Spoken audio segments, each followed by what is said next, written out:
ኤርሚዬ ታነብላታለህ። እሺ የባህራን ነው ያለችው መሰለኝ።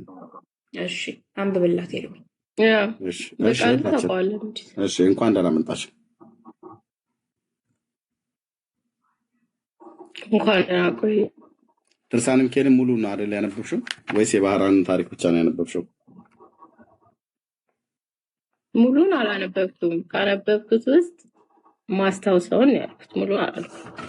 እሺ ከመቅድሙን ጀምር። ያው መጽሐፍ እንግዲህ መቅድም ስላለው መግቢያ መቅድም ብላ ስላለ ከመቅድሙን ጀምርና እስኪ እናየው ማለት ነው። መግቢያ መቅድም ብላ ስላለ ከመቅድሙን ጀምርና እስኪ እናየው ማለት ነው። መግቢያ መቅድም ብላ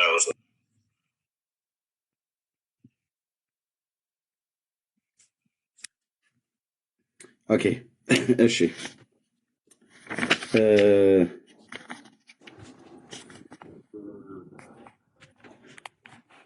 እዚህ ቁጥር 18 ላይ ይታይሻል አይደል? እታችን እዚህ ቁጥር 18 ላይ እጄ ያስኩት ምን ይላል?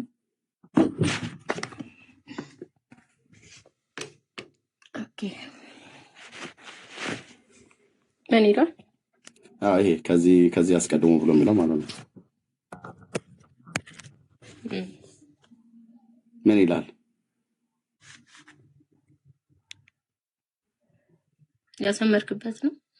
ኖ ከዚህ ቁጥር 18 ነው።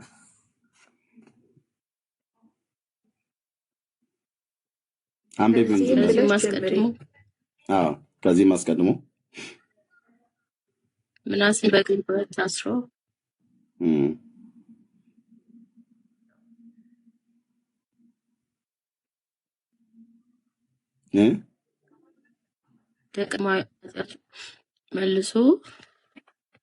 መልሶ ቢማለልና ቢጸልይ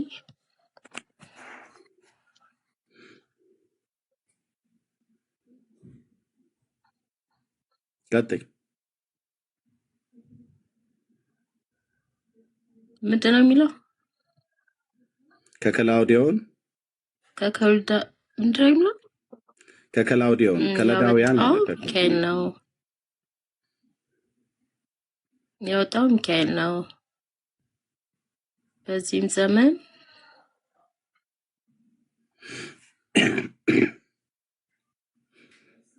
እኒህ ምናሴ ያለ ኃጢአት የሰራ ከቶ አልነበረም። ምናሴ ማን ነው ታውቂዋለሽ? ይህን ፓርት አላስታውሰውም፣ ንገረኝ። መቅድሙ ላይ ነው እና እዚህ ላይ ያየኸውን ችግር ደግሞ ንገረኝ። ኦኬ ልኮል ልነግርሽ ነው። መቅድሙ ላይ ነው ገና ማለት ነው። ገና ስንገባ ወደ ውስጥ ገና ደግሞ ስንገባ ብዙ ስላለ ማለት ነው። መቅድሙ ላይ ይሄንን ብሎ ይላል። ከክላውዲዮን ሀገር ያወጣው ምናሴ የሚባለውን ሰው ታውቂዋለሽ? አላውቀውም። አንድ ክርስቲያን ነው ሊሆን የሚችለው። ክርስቲያን ሊሆን ይችላል በግምት ማለት ነው። እሺ ክርስቲያን የሆነ ሰው አይደለም። በእርግጥ ሰውየው እግዚአብሔርን ከሚያመልክ ከእስራኤል ሕዝብ መካከል የተገኘ ንጉስ ነው። የእስራኤል ንጉስ ነው፣ ክርስቲያን አይደለም። የእስራኤል ንጉስ ነው፣ እስራኤላዊ ሰው ነው። ታሪኩን ስለማታውቂው ልንገርሽ። የእስራኤልን አገር ንጉስ ነው፣ የይሁዳ ንጉስ ነው። በይሁዳ ላይ የነገሰ ንጉስ ነው ምናሴ የሚባለው። እሱ በዚህ በከለዳውያን አገር ተማርኮም እንዲሄድ ያደረገው እግዚአብሔር፣ በኃጢአቱ ምክንያት ተማርኮ እንዲሄድ የሚያደረገው እግዚአብሔር ነው። ከዛም ደግሞ ከምርኮ ምድርም ደግሞ ሲጸልይ እግዚአብሔር ከምርኮ ምድር እንደገና ደግሞ እንዲመለስ አደረገው ይላል መጽሐፍ ቅዱስ። የት ነው ብሎ የሚለው የውህት ዓለም እንግዲህ ከመጣሽ ለእንዳንቺ አይነት ለቀኖቹ እንናገራለን ማለት ነው። መጽሐፍ ቅዱስን ገልጠን በሁለተኛ ዜና መጽሐፍ ምዕራፍ 32 ላይ የታሪክ እዛ ጋ ይገኛል። ሁለተኛ ዜና ምዕራፍ 32 ምዕራፍ 33 ጀምሮ ማለት ነው። ምዕራፍ 32 ጀምሮ ያው ምን ይላል? ምዕራፍ 32 አባት እየሆነ ያለው ምናሴ መንገስ በጀመረ ጊዜ 12 ዓመት ልጅ ነበር። በኢየሩሳሌምም 50 ዓመት ነገሰ። ከዛ ይሄ ነው ምናሴ ልሻይሹ እህት ዓለም ይሄ ምናሴ የተባለው እዚህ ጋር ይታይሻል። ይሄ ምናሴ ድርሳነ ሚካኤል ላይ መቅድሙ ላይ ኦርቶዶክስ ምትለው ይሄ ምናሴ ይሄኛው ምናሴ ነው። መጽሐፍ ቅዱስ ላይ ሁለተኛ ዜና መጽሐፍ ምዕራፍ 33 ላይ ያለው ማለት ነው። ልብ በይ ድርሳነ ሚካኤልን አንብቤዋለሁ ብለህ ስላሽ ከዚህ በኋላ የአገር ጉድ ትሰሚያለሽ። እንደዚህ መጽሐፍ ቅዱስን እያመጣው እንደዚህ እያስተያየው ማለት ነው። ኦኬ ከዛስ 50 ዓመት ነገሰ። እግዚአብሔርም ከእስራኤል ልጆች ፊት እንዳወጣቸው እንደ አሕዛብ ያለ ርኩሰት በእግዚአብሔር ፊት ክፉን አደረገ። አባቱ ሕዝቅያስ ያፈረሳቸው የኮረብታ መስገጃዎችን መልሶ ሰራ፣ ለበዓልም መሠዊያን ሰራ፣ የማምለኪያ ዐፀዶችንም ተከለ። የሰማይ ሰራዊትን ሁሉ ሰገደ፣ አመለካቸው። የሰማይ ሰራዊት ማለት እግዚአብሔር አታምልኩ ብሎ ያላቸውን ሁሉ እግዚአብሔር የከለከለውን ሁሉ ይሄ ሰው አደረገ። እግዚአብሔርም ስሜ በኢየሩሳሌም ለዘላለም ይኖርበታል ባለው በእግዚአብሔር ቤት መሠዊያዎችን ሰራ። ለማን? ለጣዖታት ማለት ነው። የእግዚአብሔርን ትእዛዝ ተላልፎ በእግዚአብሔርም ቤት በሁለቱ አደባባዮች ላይ ለሰማይ ሰራዊት ሁሉ መሠዊያዎችን ሰራ ይላል። ለጣዖታቱ ማለት ነው። በሙሴ ሕግ የተናገረውን ቃል ሁሉ ጣለ። በሄኖንም ልጅ ሸለቆ ውስጥ ልጆቹን በእሳት አሳለፈ ይላል። የሄኖን ልጅ ሸለቆ ማለት ኢየሩሳሌም ከተማ ውስጥ ያለ ሸለቆ ነው። በባለፈው ላይቭ ላይ ያሳይቸው ነበር። እህቶች እዛ መጥተው ማለት ነው። ቀጥታ ከዛው አሳልፈ ነበር። አስማትንም አደረገ፣ መተተኛም ነበር። መናፍስት ጠሪዎችና ጠንቋዮችን ሰበሰበ። ያስቆጣው ዘንድ በእግዚአብሔር ፊት እጅግ ክፉ ነገርን አደረገ ይላል። ምናሴ ኦኬ። በሄኖን ልጅ ሸለቆ ውስጥ በኢየሩሳሌም ውስጥ ያለ ሸለቆ ነው። እዛ ልጆቹን ለእነዚህ ጣዖታት ልጆቹን መብል እንዲሆኑ በግ ተወስዶ እንደሚታረድ ከብት እንደሚታረድ ልጆቹን ሁሉ ያርድ ነበር። እስከዚህ ድረስ ማለት ነው። ምናሴ የሚባለው ሰው እስከዚህ ድረስ አብርሃም ልጁን ለእግዚአብሔር ነው ያቀረበው። ይሄኛው ግን ለአሕዛብ ጣዖታት ያቀርብ ነበር። ምናሴ የሚባለው ሰው ኦኬ ኦኬ ኦኬ። እግዚአብሔርም ለዳዊትና ለልጁ ለሰለሞን በዚህ ቤት ከእስራኤል ነገድ ሁሉ በመረጥኳት በኢየሩሳሌም ስሜን ለዘላለም አኖራለሁ። ያዘዝኳቸውን ሁሉ በሙሴ የተሰጠውን ሕግና ስርዓትን ፍርድን ሁሉ ቢያደርጉ ቢጠብቁም ለአባቶቻችሁ ከሰጠኋት ምድር የእስራኤልን እግር እንደገና አላርቅም ባለበት በእግዚአብሔር ቤት ውስጥ የሰራውን የጣዖታትና የተቀረጹ ምስልን አቆመ። ምናሴም እግዚአብሔር ከእስራኤል ልጆች ፊት ካጠፋቸው አሕዛብ ይልቅ ክፉን ይሰሩ ዘንድ በይሁዳና በኢየሩሳሌም የሚኖሩትን አሳተ ይላል። ከእግዚአብሔር ሐሳብ አሳታቸው፣ ንጉሱ ማለት ነው። ከዛስ እግዚአብሔርም ምናሴንና ሕዝቡን ተናገራቸው፣ ግን አልሰሙትም። ልብ በሉ። ከዛስ ስለዚህም እግዚአብሔር የአሦርን ንጉሥ ሰራዊት አለቆች አመጣባቸው፣ ምናሴንም በዛንጃር ያዙት፣ በሰንሰለትም አስረው ወደ ባቢሎን ወሰዱት ይላል። ከለዳውያን ያለው የባቢሎን ሌላኛዋ ስሟ ከለዳዊ ተብሎ ይጠሩ ነበር። ቋንቋቸው ከለዳውያን ነው። ባቢሎናውያን ከለዳውያንም ከለዳዊ ተብለው ይጠሩ ነበር ማለት ነው። ከዛስ ምን ይላል? ስለዚህም እግዚአብሔር የአሦርን ንጉሥ አለቆች አመጣባቸው፣ ምናሴን በዛንጃር ያዙት፣ በሰንሰለትም አስረው ወደ ባቢሎን ወሰዱት። ከዛስ በተጨነቀም ጊዜ አምላኩን እግዚአብሔርን ፈለገ፣ በአባቶቹም አምላክ ፊት ሰውነቱን እጅግ አዋረደ ይላል። ማለት ያው መጸለይ ፈለገ ማለት ነው። ወደማ ወደ እግዚአብሔር።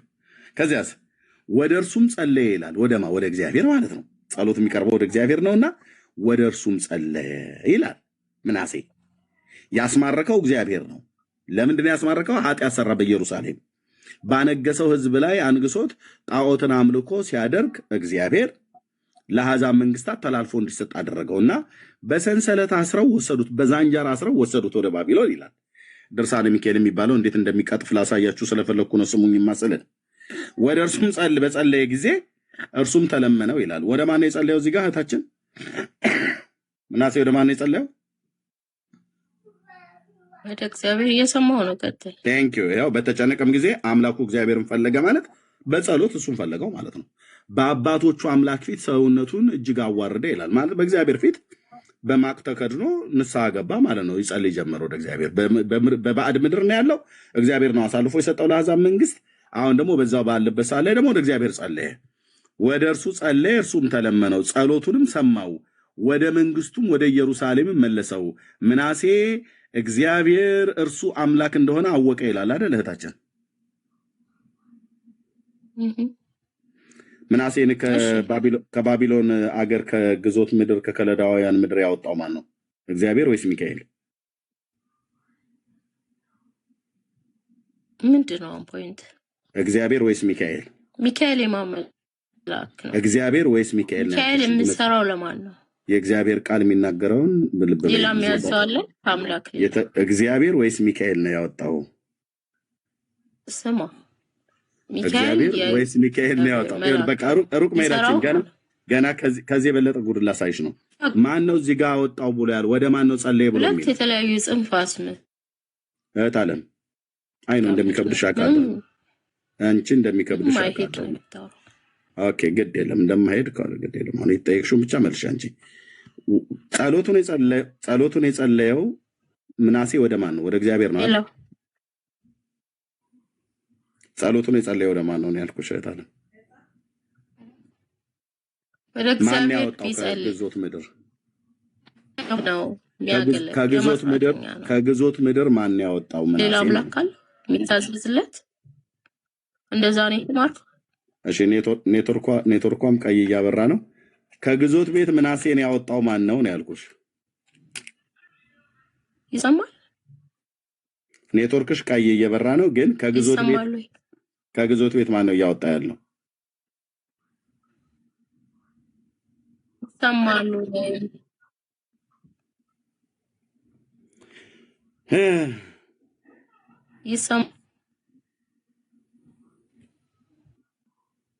እሺ እንደዚህ ነው ይታያችሁ። ስለዚህ ይሄንን ዓለም አደባባይ ላይ ይሄንን ምን እናደርጋለን? ያንተ ሐሳብ ይኛል ኤክስ እናደርጋለን። ዓለም አደባባይ ላይ ለምን እኔ ሳወራሽ የማይሰማ ከሆነ ኤርሚ ሙዷ ነው። ቤካቤትም እንደዚህ ነው የምታረገው። በቃ ስታይል ነው። ኦኬ ስለዚህ ታይቶ ወረዳ አውቃየው ተወረዳችን ትላለች። ኦኬ ቴንክ ዩ። ስለዚህ እንደዚህ አይነት ቅጥፈት ተው። እኔ አደባባይ ላይ ኤክስ አደርጋለሁ እንደዚህ። ለምን ታሪኩን ስለማቀው፣ ለምን ብሉይ ኪዳንን በጥንቃቄ ስላነበብኩት ስላጠናሁት፣ አዲስ ኪዳንን ጭምር። እዚህ መታችሁኛ ጋር አታምታቱም። ኦኬ ምናሴን የተለመነውና ከባቢሎን ሀገር ያወጣው ማን ነው? ወደ መንግስቱ የመለሰው ማን ነው? እግዚአብሔር ነው። እናንተ ሚካኤል ነው ብላችሁ ትላላችሁ። ውሸት ነው። ሚካኤል በዚህ አይከብርም። ኦኬ አይከብርም። ድርሳነ ሚካኤልን አነበብኩ ብላ ያለችው ማለት ነው። ምስራቅ የምትባየዋ እህት ባክሽ ደግመሽ አትላኪ እህቴ፣ ካልሆነ ብሎክ ላደርግሽ ነው። ምስራቅ ተብለሽ የምትጠራው እህት እሺ፣ አሁን አድርጌሻለሁ ደግመሽ ስለላክሽ ማለት ነው። አማኝ ነሽ፣ ደጋግመሽ ነው የምትልኪው። በቃ ብሎክ አድርጌሻለሁ እህቴ። ልብ በሉ መጽሐፎቻቸው የሚዋሹትን ውሸት እኮ ብታዩ በሙሉ እያንዳንዱ ብናየው ውሸት እኮ ነው። ለምሳሌ ዘወርሃ ነሐሴ ላይ በሚነበበው ድርሳን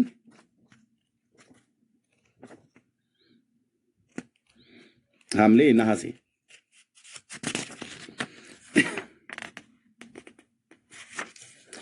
ዘወርሃ ነሐሴ ላይ የሚል በሚነበበው ምንባብ ላይ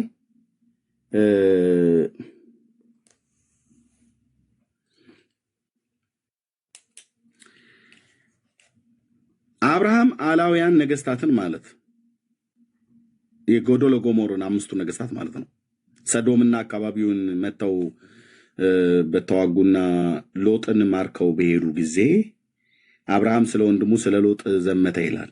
ከቤቱ የነበሩትን 300 ባሪያዎቹን ይዞ የዘመተባቸው ጊዜ ፍለጋቸውን ተከትሎ በሄደ ጊዜ ማለት ነው። እና አላውያንን ነገስታትን ድል በመታቸው ጊዜ የቅርብ ረዳቱ የነበረ ይህ ሚካኤል ነው አሉ። መጽሐፍ ቅዱስ መረጃ አምጡ። የላቸውም።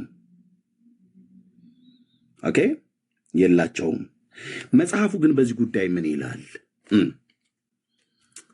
እንደዚህ ላሳያ አባቶቼን መጽሐፉማ የሚናገረው ዘፍጥረት 14 ላይ እነዚህ ነገስታት ናቸው። በሰናኦር ንጉስ በአምራፌል እና በላሳር ንጉስና በአሪዮክ ኤላም የተባሉ የኤላም ንጉስ ደግሞ ጎዶሎጎሞር በአሕዛብ ነገስታት በቲዲኤል ዘመን እንደዚህ ሆነ ይላል። ከሰዶም ንጉስ ከባላና ከገሞራ ንጉስ ከብሳር ከአዳማ ንጉስ እና እንደዚህ ብሎ ካለ በኋላ ከነዚህ ጋራ ሊዋጋ ዞአር ከተባለችው ከቤላ ንጉስ ጋራ ሰልፍ አደረጉ። ከዛም እነዚህ ሁሉ በሲዶን ሸለቆ ተሰብስበው ተባበሩ። ይኸውም የጨው ባህር ነው ይላል። ሙት ባህር ዴድሲ የተባለው አካባቢ ማለት ነው። የጨው ባህር እስራኤል ያለበት አካባቢ 12 ዓመት ለጎዶሎጎሞር ተገዝተው ነበርና በ13ኛውም ዓመት አመፁ። በ14ኛውም ዓመት ከጎዶሎጎሞር ከኮሎጎዶሞር እና ከእርሱ ጋር የነበሩት ነገስታት መጡ። ራፋይንም በአስጣሮት እና ቃይናንም ዘዙሚንም ነኝን በሙሉ በሰዊ ቂርያትንም ሁሉ መቱ። የሆር ሰዎችም በሴር ተራራ በበረሃ አጠገብ እስካለችው እስከ ኤልፋራን ድረስ መቱ ይላል። ተመልሰውም ቃዴስ ወደ ተባለችው ወደ አይን ምስጳጥ መጡ። የአማሌቅም ሀገር ሁሉና ደግሞ በሐሴቦን ታማር የነበረው አሞራውያንን መቱ። የሰዶም ንጉስና የገሞራ ንጉስ የአዳማ ንጉስና የሰቦይ ንጉስ የዞአር የተባለችውን የቤላ ንጉስን መጡ። እነዚህን ሁሉ በሲዶን ሸለቆ በእርሱ ላይ ተሰልፈው ወጡ። የኤላም ንጉስ ብሎ ካለ በኋላ ከዛ አብርሃም ሰዶምና አካባቢ ላይ የነበረውን ማርከው ሄዱ።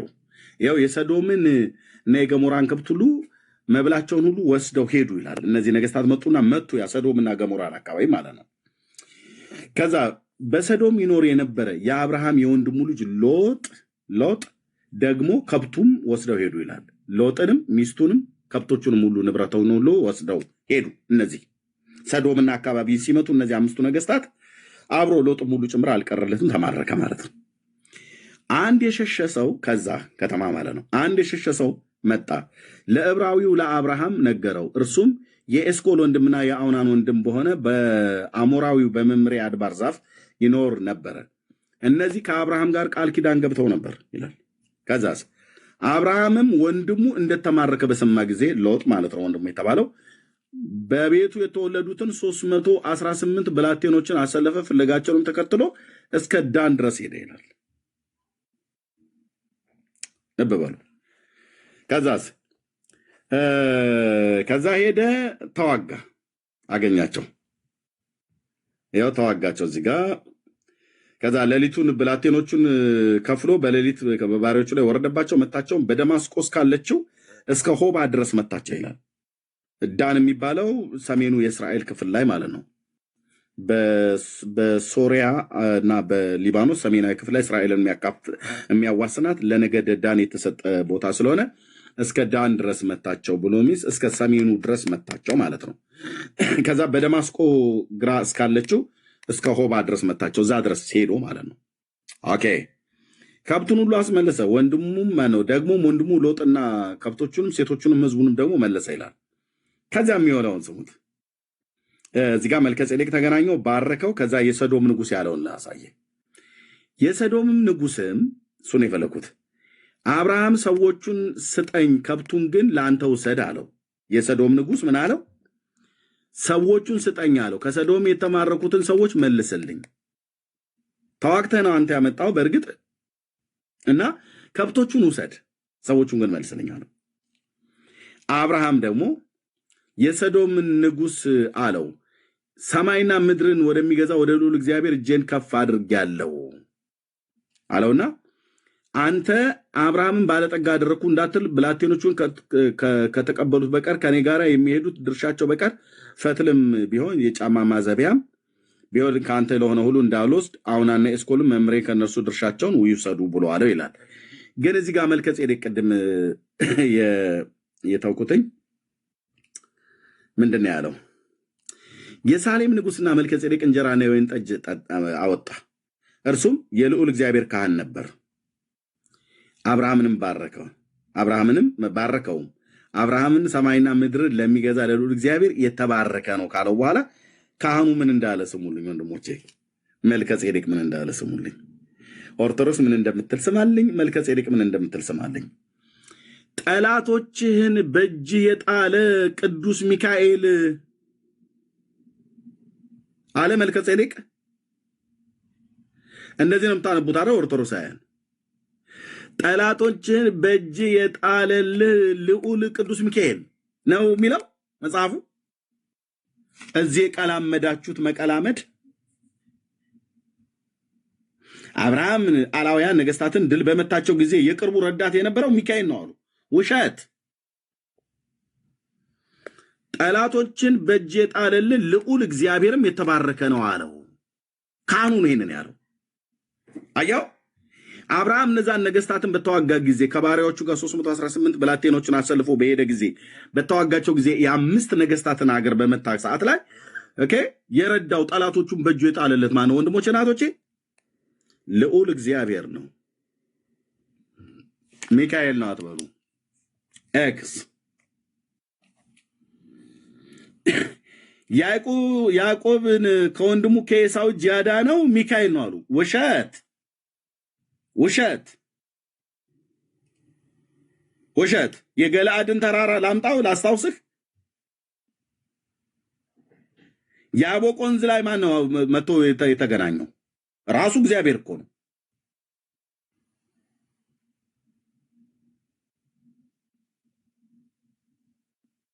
ውሸት። ዮሴፍን ከወንድሞቹ እጅ ያዳነውና ወደ ግብፅም ንጉሥ በፈርዖን ፊት ባለሟልን ያስገኘለት ይህ ሚካኤል ነው። ውሸት። አንተ በጣም ነው የሚያስጨው። ውሸት። በጶጢፋራም በንጉሱም በፈርዖን ፊት ሞገስን የሰጠው እግዚአብሔር ስለ ዮሴፍ ሲል የጶጢፋራን ቤት ባረከ ይላል። ታውቃላችሁ? በወህኒው አዛዥ ፊት ሞገስን ሰጠው ይላል። በፈርዖንም ፊት ሞገስን ሰጠው ይላል። እነኚህ ሰዎች ጸባቸው ከእግዚአብሔር ነው።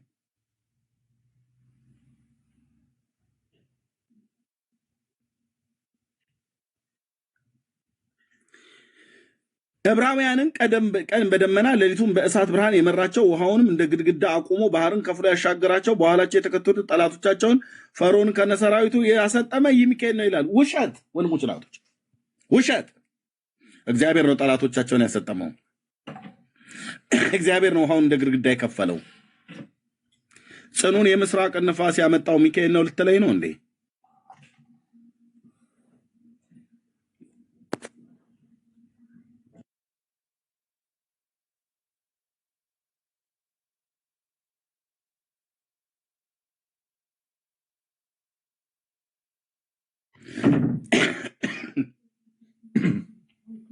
ይቅርታ ወገኖች፣ ውሸት ነው ያለ። ውሸት ውሸት ውሸት ውሸት ውሸት። በዚህ ቢያበቃ ጥሩ ነበር ስልህ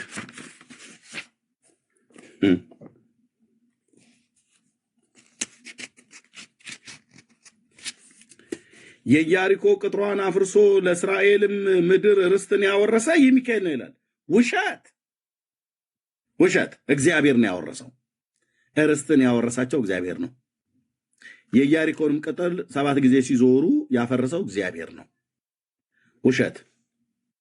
ወንድሞቹ ያማሩ የተወደዱ ጎበዛዝት ናቸውና እግዚአብሔር ግን አልተቀበላቸውም ብሎ የተናገረ ዳዊትን ደም ከተቀባች ከሳኦል እጅ ያዳነው በወንድሞቹ ፊትም በጎልያድም ላይ ድል ያቀዳጀው ይህ ሚካኤል ነው ይላል። ውሸት። አንተ ውሸት።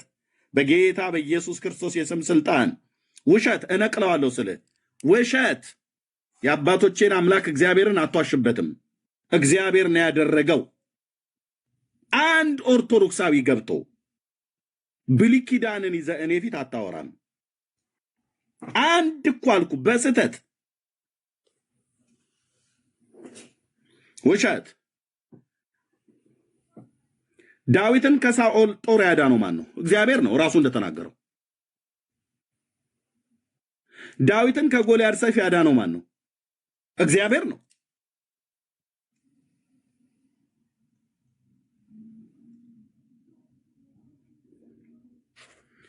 ዳግመኛ እርሱ እግዚአብሔር መልእክተኛውን ልኮ አዳነኝ፣ በጎቼንም ከምጠብቅበት ወስዶ ልዩ የቅብዓት መንግስት ቀብቶ አነገሰኝ አለ። አላለም። አላለም አላለም አላለም። መልእክተኛውን ልኮ አዳነኝ አላለም አላለም።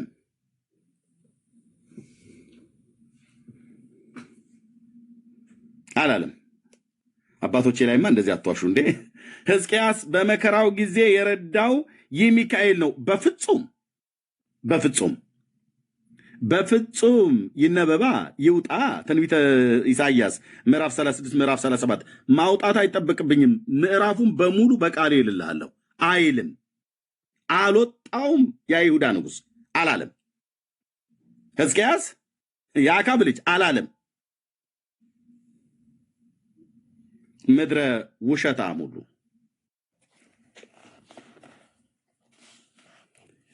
በባቢሎን በምትባል አገር በእሳት ጉድጓድ ተጥለው የነበሩትን 3 ደቂቅ 3ቱን ወጣቶች ማለት ነው ያወጣቸው፣ ከአረማውያን እጅ ያዳናቸው፣ በላያቸውም ላይ ይነድ የነበረውን የእሳቱን ነበልባል ያጠፋቸው ይህ ሚካኤል ነው አሉ። እንዴ ገብርኤልስ ብላችሁን አልነበረም እንዴ? ረስታችሁት ነው ወገኖች? አሁን መቼም ከጌታ ገብርኤል ነው ብላችሁ አልነበረም እንዴ? የታህሳስ ገብርኤል ቁልቢ የምትሄዱበት አንዱ ምክንያት እኮ 3 ደቂቅን ከነደደ እሳት አዳናቸው አወጣቸው ብላችሁ እያላችሁ የምትሉበት ነበር። አሁን ደግሞ እዚህ ሚካኤል ነው ትላላችሁ። እንዴት ነው ይሄ ነገር? አይጋጭባችሁም? ማርያምስ አይደለም እንዴ ያወጣቻቸው? ራጉኤልስ አይደለም እንዴ ያወጣቸው? ኡራኤል የሚባለው መልአክ አይደለም ያወጣቸው? መጽሐፍቶቻችሁ እኮ እንደዛ ነው የሚናገሩት።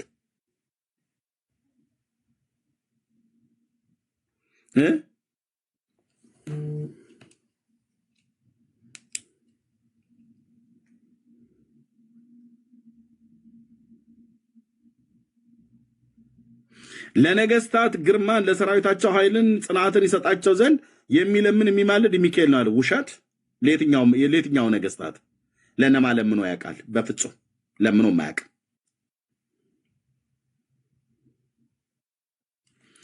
ለሰማዕታት በቀናች በጸናች በሃይማኖት ይጋደሉ ዘንድ ጭካኔ ጽናትን፣ ለመደናግላን በንጽህና መጠበቅን፣ ለካህናትም ከዳዊት ከመዝሙር ጋር የሚስማማ ማመስገንን፣ ለዓለሙ ሁሉ ሰላምን በረከትን፣ ለነጋዴያን ጸጥታን፣ ለድውያን ፈውስን የሚሰጥ ይህ ሚካኤል ነው። ውሸት።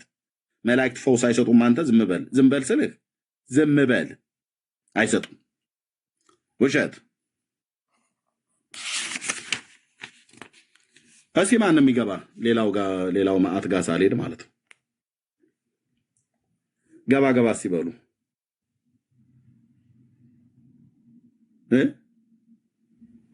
አላያችሁም? ሰው የሚባል ኦርቶዶክስ የሚባል ሰው አላያችሁም? በዚህ አካባቢ ያደፈ ያገደመ። እሺ ኪዳነ ምሕረት እንኳን ደህና መጣ።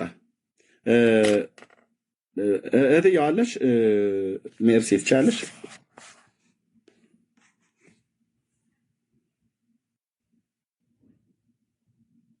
የላችሁም? እሺ ቤካ አለ መሲ ትቀጥ። ኦኬ ቤካ ካሉ ወንድሞችም ኦኬ ቤካ ኪዳነ ምሕረትን አውራው። ቴንክ ዩ።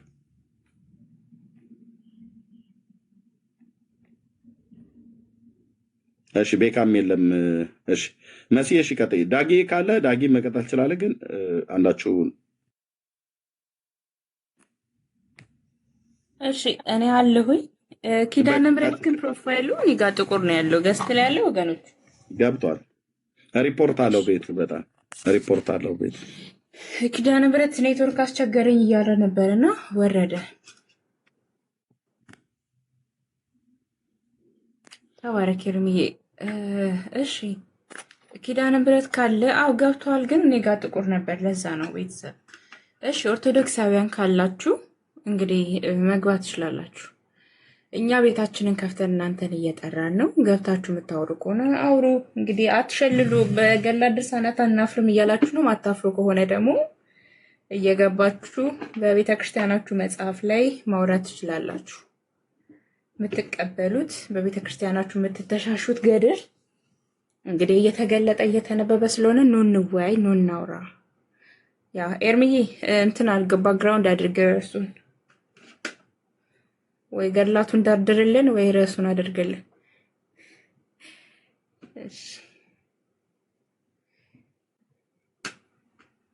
እሺ ኪዳነ ምሕረት እንኳን ደህና መጣ።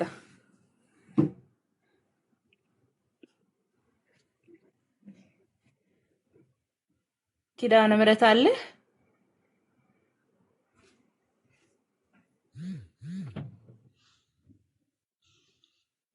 እንኳን ደህና ቆያችሁ። እንዴት ናችሁ? ሰላም ናችሁ? እግዚአብሔር ይመስገን። እንኳን ደህና መጣህ። ኔትወርክ ሰራለህ? ይሰማል ይሰማል። ኔትወርክ ተስተካክሎልሃል? ከቀጠልን በኋላ እንዳስቸግር። አይሰማም? ሜሲ ይሰማል። ኪዳነ ምሕረት ይሰማል። ኔትወርክ እያስቸገረ ነውና ሌላ ጊዜ ወይ አስተካክለህ ብትመጣ ኔትወርክን እናስገባሃለን።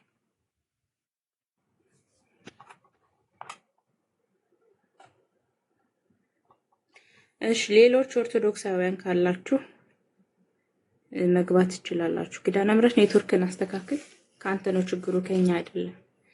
እና ያላችሁ ወገኖች እህት ወንድሞቼ ኮፒ ሊንክ በደንብ እየሄደ ስለሆነ ታብታቡ በደንብ እናስኪደው። ቢያንስ አሁንም እያስቸገረኝ ነው። አለ ለማውራት ትችላለን። ኔትወርክ ይሰራል።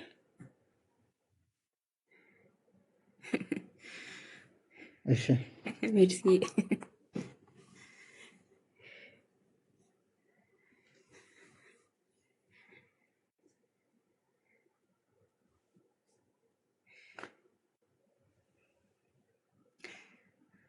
እስቲ ገስት ላይ ኦርቶዶክሳውያን ካላችሁ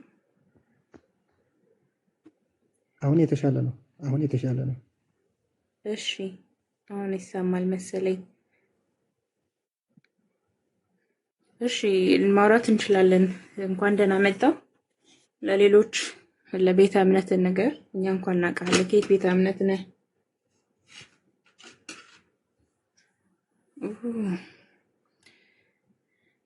በቃ ሌሎች ግቡ ከሱ ጋር መሲ የምሬን እኮ ነው።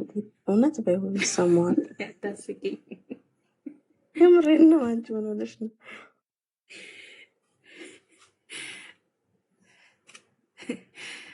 አስበሽዋል? በቃ ደግመን ብራዘር አባታችን ወይ መቤታችን ወይ ምናምን ብለን እንዲሰራ ነው ኔትወርኩ።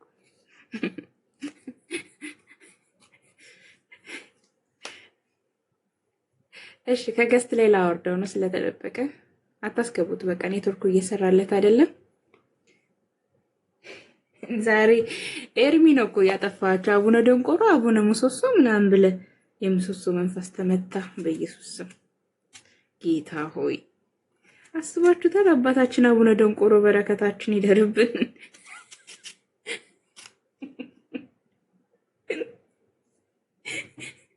በረከቱ አይለፈን ምናምን። አቡነ ምሰሶ ስማቸው ራሱ ምሰሶ ድንቁር።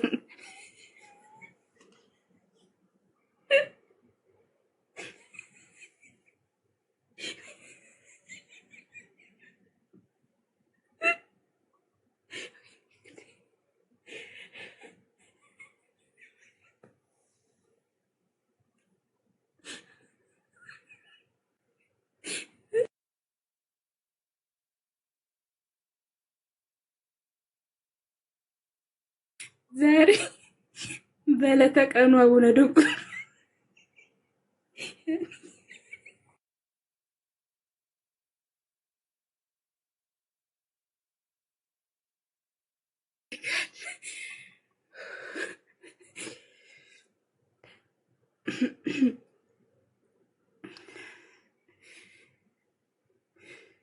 ለማውራት ራሱ ከበደኝ፣ ሳቀፈነኝ። ኦርቶዶክሳውያን ካላችሁ ግቡ ውስጥ ሰላም ነባ።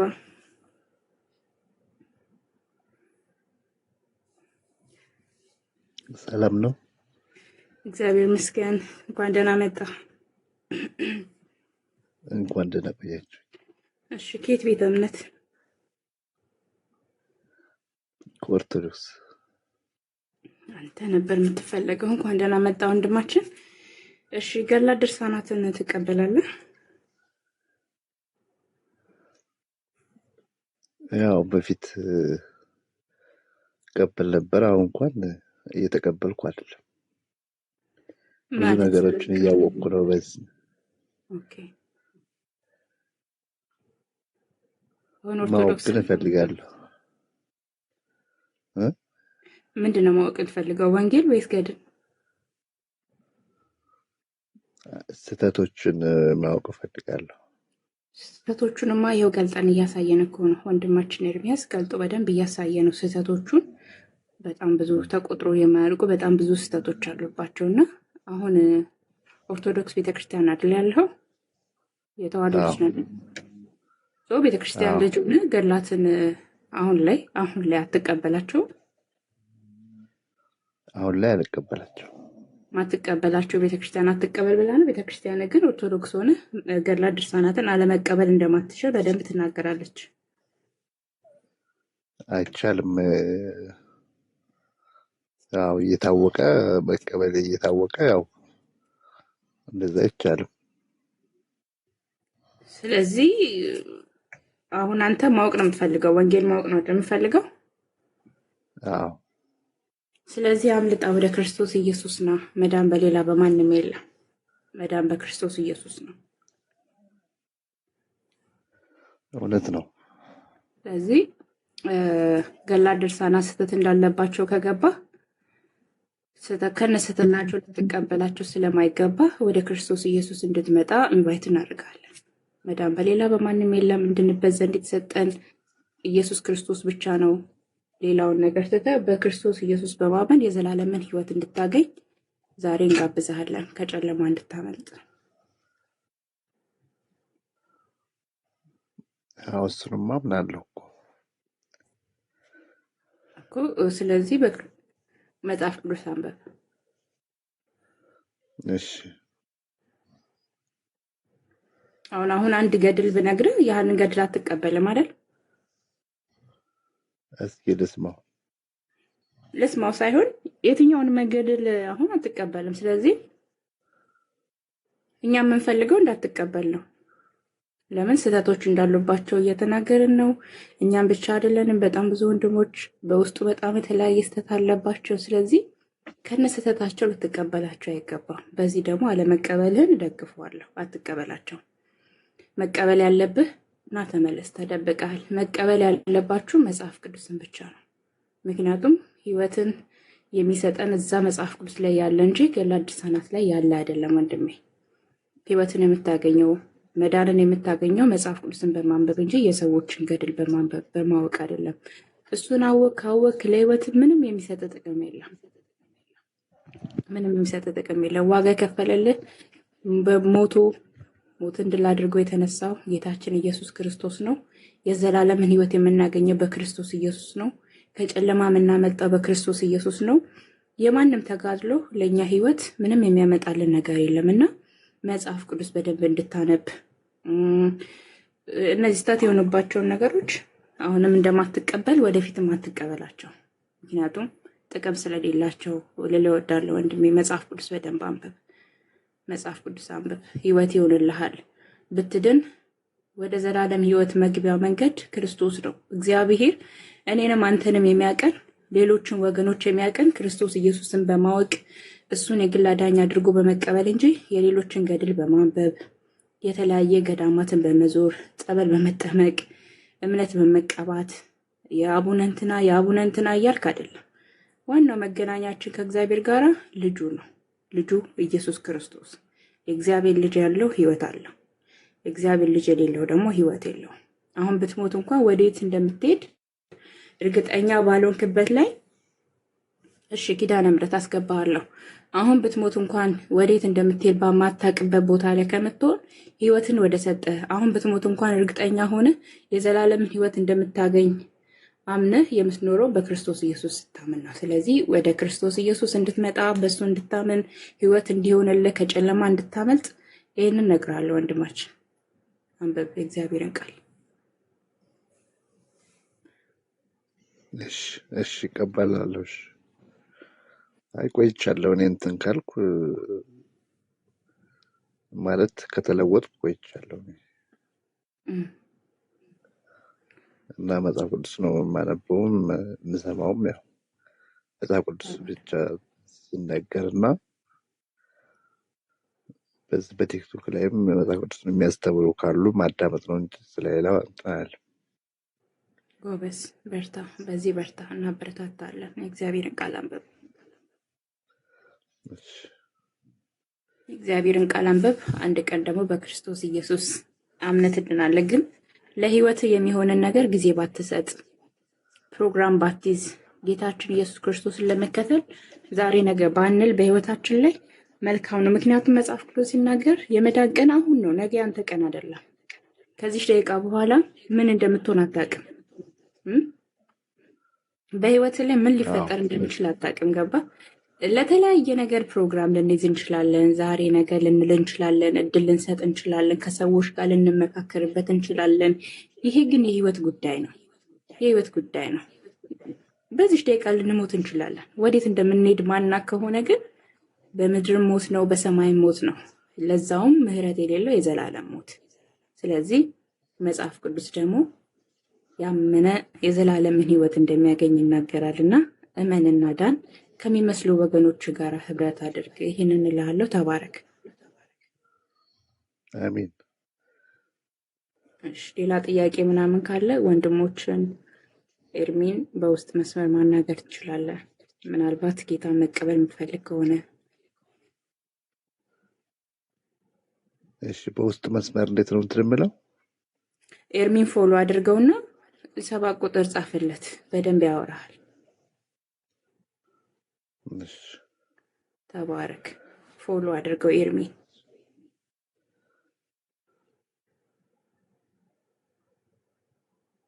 እሺ፣ ረቡኒ ሰላም እህታችን፣ ሰላም ክርስቶስ ከኔም ከእናንተ ጋር የሚሆን። እንዴት ናችሁ? ሰላም ናችሁ? እግዚአብሔር ይመስገን። እንኳን ደህና መጣ። ከየት ቤተ እምነት ነው? እግዚአብሔር ይመስገን። እኔ ከኦርቶዶክስ ቤተ እምነት ነኝ። ግን አሁን በሰጠሽው ሀሳብ ላይ እንደ ኦርቶዶክስ አስተምሮ አይደለም ሀሳብ ሰጠሽ። ርዕሳለሁ። እሺ፣ ቀጥይ። በርዕሱ ጠይቁኝ። በርዕስ ላይ ነው የምናወራው። ርዕሱ ገድላ ድርሳናትን ትቀበላለህ? ኦርቶዶክስ እንደመሆነ ያው ገድላትና ድርሳናትን እቀበላለሁ፣ ግን የዘላለም ሕይወት በገድልና በድርሳናት ይገኛሉ ብዬ አላምንም። አይ ቲንክ የሚገኘው በክርስቶስና በመጽሐፍ ቅዱስ ነው፣ በክርስቶስ ቃል ነው። ገድልና ድርሳናት እኛ እንድንማርባቸው ነው እንጂ የዘላለም ሕይወት እንደ ኦርቶዶክስ ማስተምሮ የዘላለም ሕይወት ይሰጣሉ ተብሎ አይታመንም። እንዴት ነው በፍጡር የዘላለም ሕይወት የሚገኘው? እሱ እንኳን መጽሐፍቶችን አንብበህ ታውቃለህ? ገድላ ድርሳናትን አውቃለሁ። ገድልና ድርሳናት አይ ቲንክ ሁሉንም እኛ እንደተጻፈ አንቀበልም። ለምን ሲባል ከቤተ ክርስቲያን ወጥተው አንዳንድ አካላት አጣሙ የሚጽፉ አሉ። ስለዚህ ገድልና ድርሳናት እነማን ናቸው አጣሙ የሚጽፉ ስትል እርግጠኛ ሆነ እያወራክ ነው? እነማን ናቸው አሉ? ገድልና ድርሳናት እኮ ባይዘው በሰው እጅ የሚታተሙ ናቸው። እንደ መጽሐፍ ቅዱስ ማየት እንጂ በሰው እጅ ሊታተም ይችላል። ግን እኛ በሰው እጅ አይታተምም አላልንም። ግን አንዳንድ ከቤተ ክርስቲያን ወጡ አሉ። እነማን ናቸው? እነዛ ያለ ማስረጃ እየከሰስክ እንደሆነ ታውቀዋል ወይስ ማስረጃ አለ? ገድልና ድርሳናት አንደኛ ነገር ምንድነው? ጉባኤያት የሚባሉ አሉ። እኔ በጉባኤያት ምናምን አላልኩም ወንድም። ቆይ አንዴ፣ አሁን ምንድን ነው ያልከው? ከቤተ ክርስቲያን የወጡ ሰዎች ይጽፉታል አልክ። እነማን ናቸው ከቤተ ክርስቲያኑን ወጥተው የጻፉት? የእስልምና እምነት ተከታዮችም አሁን የሚጽፉ አሉ። እኔ አውቃለሁ። የትኛውን መጽሐፍ ነው? ለምሳሌ እነዚህ ሰዎች ከቤተ ክርስቲያን ውጭ ያሉ ሰዎች ናቸው። ገድላት ኖርማሊ ገድላት የሚባሉትን ሙሉ ለሙሉ ምን አለ መሰለሽ፣ ይሄን ችግር እንዴት መፍታት እንደሚቻል ታውቂያለሽ? አሁን ይሄን ችግር ችግሩን ነው። ቆይ አንዴ፣ ችግሩ እንዴት እንፍታው አንፍታው እየተመካከረን አይደለም። ጥያቄ እየጠየቁ ነው። እስቲ ካነበብከው አንድ ገድል ንገረኝና ይሄ ገድል ትክክል አይደለም፣ ይሄ ገድል ሌላ ሰው ነው የጻፈው ብለህ የምትለውን ወይም ደግሞ ያነበብከውን ገድል ጥቀስልኝ እስቲ። እሺ፣ አይ ቲንክ እኔ በመጽሐፍ ቅዱስ ላይ ከክርስቶስ ውጪ የዘላለም ሕይወት የሚሰጥ ማንም የለም። ግን በአንዳንድ ገድላት ላይ የሚጨመሩ ነገሮች አልቀበልም እኮ። እናንተ ያን አንብባችሁ ነው ያልኩሽ እኮ ነው። አንቺ አሁን የዘላለም ሕይወት በገድል ላይ ይገኛል የሚል ካለ እኔ ስለ ዘላለም ሕይወት አላወራው እኮ። እሺ ቀጥይ። ምንድን ነው የጠየቅኩን አልሰማህም ወይስ አውቀህ ነው የምታጣመው? እሺ ጠይቂኝ። አሁንም ደግመሽ መጠየቅ ትችያለሽ። አሁን ዋሽተህ ያለፍከው ውሸት አለ። ኦኬ፣ እሱንም አላልፍልህም። ግን የጠየቅኩ ጥያቄ ምንድን ነው? አንድ ያነበብከው የገድል መጽሐፍ አንዱን ጥቀስ። አንብበህ ስህተት አለበት ያልከውን ወይም ደግሞ ሌሎች ናቸው ያሳተማቸው? እኔ ማነበው ገድል እንዳለ ስትል ለምን ትክክለኛው ምንጭ ስለማገኝ ማለት ነው እኮ። የትኛው ነው ጥቀስልኝ? የትኛው ነው ገድል ጥቀስልኝ። አታጣም ንግግር እኮ እህቴ። ምን ነው ተረጋጊ እኮ የመለስኩልሽ ነው። እኔ ገድልን ሳነብ ወይ ገድልን ስቀበል እኔ ከቤተክርስቲያኗ ነው ትክክለኛውን ገድል ማገኘው። ከየት ነው የምትቀበለው አልኩ ብራዘር። ከየት ነው የምትቀበለው አልኩ አላልኩም? ብያለሁ አላልኩም? ምን ሆነህ ነው የተጠየቀውን ትክክለኛውን ማን የምትቀበለው? እንደዚህ ጉባኤትን ያለፉት ማን ምረጥ አለ? ማን አስመረጠ እንዴ? ይኸው ፊት ለፊት የተቀመጠላ አንዱን ገድል አንብቤ ያለ ብዙ ገድላት ብለሃል አይደለ? እስቲ ካነበብከው ገድል ላይ አንዱን ንገረኝ። ብዙ ገድላት አንብቤ ያለው አይደለም እኮ አንዱን ንገረኝ። ግን እኔ ገድላት ላይ ችግር ሊኖር ይችላል ነው ያልኩሽ እኮ ቃል በቃል ከሰማሽኝ ማለት ነው። የትኛው መጽሐፍ? ምንም ገድል አንብባ አታውቅም አይደል? ሁሉም ገድል ላይ አሁን እንዳጋጣሚ የቃል ማጣመም ሊደረግባችሁ ይችላል። ለምን? በጉባኤት ስለማያልፉ ብዙ ገድላት። አንብባ ታውቃለህ ገድል? እኔ ብዙ ጊዜ መጽሐፍ ቅዱስ ነው ማነበው። ይቅርታ አድርጊልኝ ነው። ቀደም ግን አንብቤ ያለው ብለሃል አይደል? እኔ አሁን የእናታችን የቅድስት አርሴማ ገድል አንብቤ ያለው፣ ግን ያን በማነብ ሰዓት ላይ ሌላ ገድል እንደዚህ እያመጣው እያነጻጸርኩ አይደለም። ግን እናንተ ብዙ ጊዜ ስታነቡ እነዛ ገድላት ላይ እንደዚህ የዘላለም ሕይወት በፍጡራን ይገኛል የሚል አንድ ገድል አለ። እኔ እነዛን አልቀበልም። የአርሴማ ገድል አንብበሃል አይደል? እኔ እያልጠየቅኩህ አትመልስ ብራዘር። የአርሴማን ገድል አንብበሃል አይደል?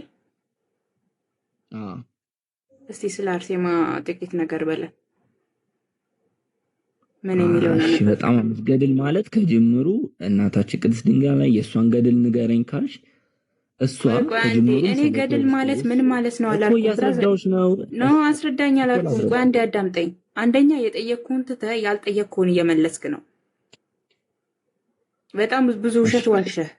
ሌሎች ናቸው የሚያወሩት አልክ።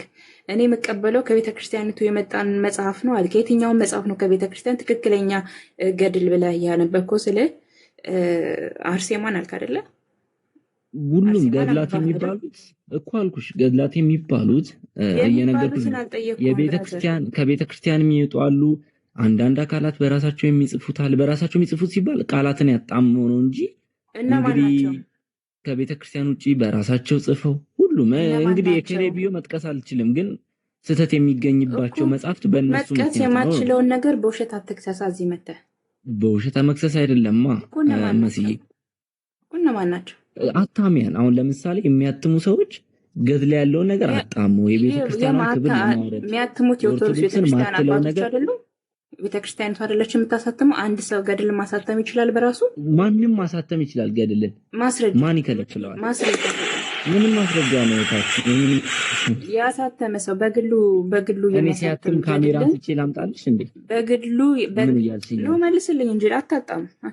የጠየቅኩህ መልስ። ምንም አላጣምኩም። በግላችሁ ያሳተመ አንድ በግሉ ያሳተመ ሰው ካለ ማስረጃ ስጠኝ እኮ። ከቤተ ክርስቲያኑ አስተምሮ ውጪ ያለ መጽሐፍ ይዘሽ አንቺ አንድ ሰው አላልፍልህም ብራዘር። ቆይ ረቡኒ ቅድም በጣም ብዙ ነገር እንትን እያልክ እያለፍኩ ነው አይደለ? አንዱ ስህተት እየደረብክ ነው። አንዱ ሸት ምን ሆናችሁ ነው ተረጋጊ የምትሉ? ከዚህ በላይ እንዴት ላውራ? የጠየቅኩህን ጥያቄ ብቻ መልስልኝ ብራዘር። አንድ ሰው በግሉ ያሳተመ ገድል አንድ ሰው ጥቀስልኝ። ይህን ካልመለስክ እንትን አለ መልስልኝ። እሺ አመሰግናለሁ። አንቺ አሁን እንደዚህ የከሌ ምናምን ብለሽ ጥቀስ ነው። አሳታሚያን እኮ እያልኩሽ እኮ ነው። ስለማይመረመሩ መጽሐፍቶቹ ግን የቤተ ክርስቲያን ገድላት እንደሆኑ ይታወቃሉ እኮ። ስለማይመረመሩ የትኛውም አካል መጥቶ ሊበርዛቸው ይችላል እኮ ነው። በምን ማወቅ ይቻላል? ታችን እነማን ናቸው አልኩ እኮ ብራዘር። አሁን እኮ ቅድም ስታወራ ደግሞ ታጣማለህ። በእርግጠኝነት ከቤተ ክርስቲያኗ እምነት ውጭ የሆኑ አካላት ናቸው ይሄን የሚያደርጉት። የቤተ ክርስቲያኗን አስተምሮ እነማን ናቸው? ስም መጥቀስ አይቻልማ። ይቻላል። ፈቅጄልሃለሁ። ጥቀስ። ይሄ እኮ አንደኛ ማስረጃ የማይጠይቅለትን ጥያቄ ነው እየጠየቅክ ነው። በሐሰት እየከሰስክ ነው እንዳትይ። ከፈለግሽ ማስረጃ እኮ እየነገርኩሽ እኮ ነው። የቤተክርስቲያን ሊቃውንት የተናገሩትን ሄደሽ ዩቲዩብ ላይ ማየት ትችላለሽ። ለምን ገድላት ይመረመራሉ? አምጣ ማስረጃ። እኔ ይመረመራል አየው ለብራዘር አንድ የሚውት አድርግ። ይመረመራል ወይስ አይመረመርም አላልኩም። ስህተት ሊገኝባቸው ይችላል። አልጠየኩም። ስህተት ሊገኝባቸው ይችላል። አልጠየኩም። እሺ እነማን ናቸው? በውሸት ከሰ አልፈሃል። በውሸት ወይ ይቅርታ በል ተሳስቼ ነው በል። ምንድነው ይቅርታ? ምን ዋሽቼ ነው? እስቲ አንድ ዋሽታል ያልሽኝ ነገር ንገሪኝ። እኔ ከቤተ ክርስቲያን ውጪ ያሉት ናቸው ያሳተሙ። መጥቀስ አይጠበቅብኝም። ለምን ገድላት ድርሳናት አንደኛ ነገር ስህተት የሚገኝባቸው ከቤተ እምነቱ ውጪ የሆኑ አካላት ማሳተም ስለሚችሉ ለምን ሁሉንም ገድል ተቆጣጣራችን እኮ እነማን ናቸው? ከቤተ ክርስቲያኗ ከቤተ እምነቱ ውጪ ያሉ እነማን ናቸው? ሰው ይታዘብሻል። እህታችን ይሄ ጥያቄ አይደለም እኮ ከጅምሩ መስዬ ግድ የለም። እየተማታጣ 374 ሰው ይታዘብሻል። ችግር የለውም። ምንም አላጣመምኩም። ይሄ ባይሆን ሌላ ጥያቄ ብትጠይቅኝ ያስኬድሻል። ግን ይሄ እንሄዳለን። ግን ከቤተ እምነቱ ውጪ አበበ ከበደ ምናምን እያልኩ ልጥቀስልሽ። ስለዚህ በውሸት ነው ገድል ደግሞ ከቤተ ክርስቲያን ስለዚህ በውሸት ነው ያወራው። ይቅርታ በል ዋሽቻለሁ በል። እኔ በቃ እኔ ማምነውን እየነገርኩሽ። እኔ ማምነው ብቻ ሳይሆን ይሄ ገድል የሚባለው ነገር ላይ ብዙ ጊዜ የሚበርዙት ከቤተ ክርስቲያን ውጪ አካላት ናቸው። ለምን እነማን ናቸው? ብራዘር አላሰራም የዘላለም ሕይወት የሚገኘው እሺ ቀጥይ። ካላሰወረሽኝ ችግር የለም። እንግዲህ ማስረጃ የማይጠየቅለትን ጥያቄ ጠይቀሽኝ ከኔ በላይ ህዝቡ ነው የሚታዘብሽ። ችግር የለም። ችግር የለም። ሊታዘብሽ ደግሞ ትክክል አይደለም ማለት ነው። እዚህ ጋር የምታስተምሩኝ ህዝብ አንድ ሚውት አድርግ። ማንም ይታዘብ። የጠየቁህን ጥያቄ መልስ። ደጋግመ የተበረዘ መጽሐፍ የተበረዙ መጽሐፍቶችን ከቤተክርስቲያን ውጭ ያሉት ናቸው የሚያሳትሙት ብለሃል። የትኛው መጽሐፍ ነው ከቤተክርስቲያን ውጭ ታትሞ የተበረዘው? ማን ያሳተመው ንገረን። አልበለዚያ ተሳስቼ ነው ውሸቴን ነው በል። ይቅርታ ጠይቀው ውጣ። ወደ ሌላ ሀሳብ እንሂድ። የትኛው መጽሐፍ ነው ተበርዞ? አንደኛ ነገር የጠየቅሽኝ በራዡ ማን ነው? የበራዡን ስም ቃል በቃል ንገረን። ቆይ መስዬ እኔ በደንብ ስለማቅ ነው የምትጠይቁትን። ምንም እኔ እስልምና ላይ ነው ብራዘር፣ ያው ቤቱ ክፍት ነው። መልስ። ቆይ ተረጋጊ እህታችን። እሺ ምንድነው መጀመሪያ የጠየቅሽኝ? እንደምታዩት የጠየቀችን ከጅምሩ ምንድነው? እኔ አብራራ አላልኩም ብራዘር። አብራራልን አላልኩም። ሲመልስም አሰማም እንደምታዩት እንዴት ነው ማስረዳት? ቀጥታ መልስ የጠየቅኩህ 357 ሰው ይታዘብሻል እንደምታዩት። አያሶራችሁ ምን ቁጥር ዛሬ ነው እንደምጠራው 10 300 ምናምን 300 ምናምን ነው የሚፈልገው ያ ህዝብ ሁሉ ይታዘብሻል። እሺ ቃል እህትዬ ወንድማችን፣ እሺ የጠየቀችን ጥያቄ ሰምተዋል አይደል? ለመመለስ ደቂቃ ከፈለክ እንሰጥሃለን። እሺ ቴንክ ዩ። እውነቱ ተናገር። ሰላም ነው እንደም ደህና ነኝ። ሰምተዋል አይደል ጥያቄዋ? አዎ ሰምቼዋለሁ። ምንድን ነው ያለችህ? ጅምሩ እኔም ገድላት ድርሳናትን ከቤተክርስቲያን ውጪ ያሉ አካላት ሊበሩት ይችላሉ። ለምን ቤተክርስቲያን ሁሉንም መርምራ ይዛል ስለማትችል ብያለሁ። ሊበሩት ይችላሉ ኢፍ ነው እንጂ ስለማያልፍ ማለት ነው። ቆይ ኢፍ ነው እንጂ በሊቃውንት ተመርምሮ አያልፍም እኮ። አንተ ታውቀዋለህ ከኔ በላይ። እንግዲህ ለአንተ መናገር አይጠበቅብኝም። ስለዚህ ሌሎች ጨምረው የተገኙት በስም የሚታወቁ መጽሐፍቶች አሉ። በስም እንግዲህ የሚታወቁ መጽሐፍቶች ከሆነ ሌላ ጥያቄ ነው። ግን ያኛውን አመንክልኝ እንትና ማን ነበር? ምን እንግዲህ የረሳቸዋለሁ። ከዚህ በፊት ማቀው ይመስለኛል። ችግር የለም ተናገር። እውነቱ ያ ችግር የለም ተናገር። እውነቱ ለመጽሐፍ ትችላለህ ያልኩህ በግለሰቦች የተጨመረ መጽሐፍ ይሄ ነው ተብሎ የታወቀ ከሌላ ቤተ እምነት በሆኑ ሰዎች የተጨመረና መርምራ ቤተክርስቲያኒቱ የደረሰችበት መጽሐፍ አለ። ከሌላ ቤተ እምነት ለምሳሌ ከሙስሊም፣ ከካቶሊክ ወይ ደግሞ ከኛ ከወንጌላውያን አማኞች ተጽፎ የተገኘ እናንተ ቤተክርስቲያን ውስጥ የተገኘ ቤተክርስቲያን እስከዛሬ ተናገሩ። እኔ ቤተ እምነቱን እናንተን ብዬ አልጠቀስ። በእስልምናም ላይ ያሉ አንዳንድ መርካቶ ላይ የሚሰሩ የማውቃቸው ገድል የሚያሳትሙ ማለት ነው። ስለዚህ እኔ ፕሮቴስታንቱ ያን ገድል ደርሰበታል። እኛም እንድንጠነቀቀው ለምሳሌ በሙስሊሞች የታተመ የምታውቀዋለህ ቤተክርስቲያን የደረሰችበት በመረጃ አንድ መጽሐፍ አሁን እኔ ስሙን የልባዱን ስም ረሳሁት እንጂ ምን ገድል ላይ ሳለው መሰለህ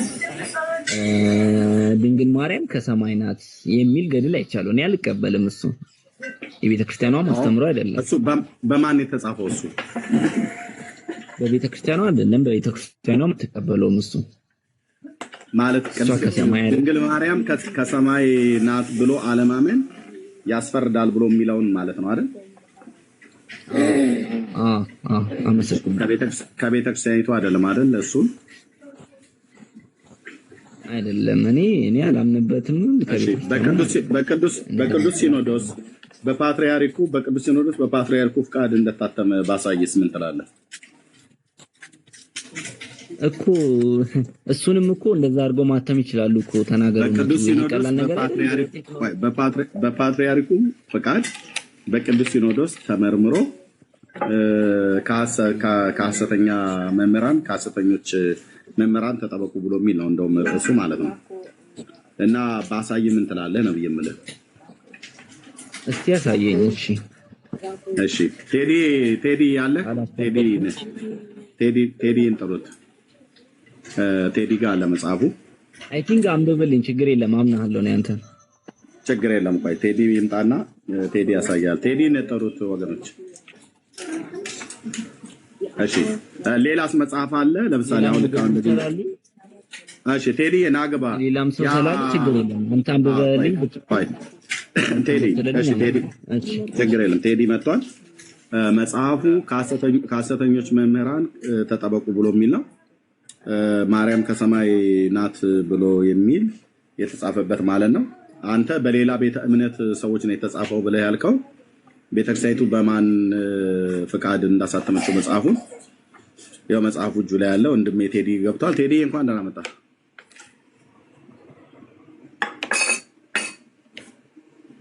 እንኳን ደህና ጠበቃችሁ። የጌታ ጸጋና ሰላም ይብዛላችሁ። ሁላችንም በክርስቶስ ኢየሱስም ሰላም ብያለሁ። ረቡኒ አንዴ ማይክን አንሳው። ረቡኒ ይሰማል? እየተናገርክ ከሆነ ማይክህ ተዘግቷል። ረቡኒ ይቅርታ። እሺ ቀጥል። ይቅርታ ብያለሁ። አይ እሺ አልኩኝ። እኔ ባርኮት አይ ልጆች አሉ ከኋላ። ይቅርታ እንግዲህ አልሰሙኝም። ማይክን አታጥፋው። ልጠይቅ ፈልጌ መጽሐፉ ገድል እንደሆነ ስትናገር ሰምቻለሁ እና መጽሐፉን አንተ በዓይኖች አይተዋል? አላየሁትም። ገድል ነው የሚልስ የወጣው መግለጫ ላይ አንብበሃል? ምን አልከኝ? ገድል መሆኑንስ በምን አወቅ? አይ ቲንክ እኔ ገድል መሆኑን ገድል ይሁን አላውቅም፣ ግን ሰሞኑን አንዳንድ አባቶች መልስ ሲሰጡበት ስላየው ነው። የቤተክርስቲያኑ አስተምሮ አይደለም ብለው ማለት ነው። እነማን አባቶች? ለምሳሌ ማንን ሰምተሃል?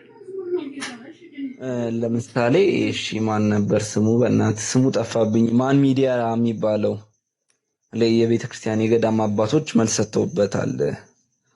ማን ይባል ነው መሰለክ? እግረኛው ሚዲያ ላይ አይቻለሁ እሱን። እሺ መነኮሳቱ ማለት ነው። መነኮሳቱ ታዲያ እነዚህ መነኮሳት የውጭ ሰዎች ናቸው ያሳተሙብን ወይም ደግሞ አንተ እንዳልከው የእስልምና እምነት ተከታዮች ናቸው ያሳተሙብን አሉ እንዴ? እኔ አይ ቲንክ የእስልምናም እንዳትሉ ወገኖች ይቅርታ አድርጉልኝና እነሱም እየሸጡ በእነሱ እጅም አለ ገድላትና ድርሳናት ነው ያልኩት እንጂ እነሱ እንዲያርገዋል ብዬ ፖይንት አላነሳውም። ይቅርታ አድርጉልኝና እሺ ይቅርታ አድርጉልኝ። እሺ ግን ለመሲም ለኤርሚም አንድ ነገር ስትናገር ሰምቻለሁ። በውጪ ሰዎች የሚታተሙ መጽሐፍት አሉ የሚል ግን እኔም ጠይቃለሁ አይደል? ይቅርታ ለምሳሌ ጥቀስ ብሎ ኤርሚ ሲጠይቅ ይሄንን መጽሐፍ ለምሳሌነት አነሳኸው። የውጪ ሰዎች ናቸው እንደ ይሄንን መጽሐፍ ያሳተሙት?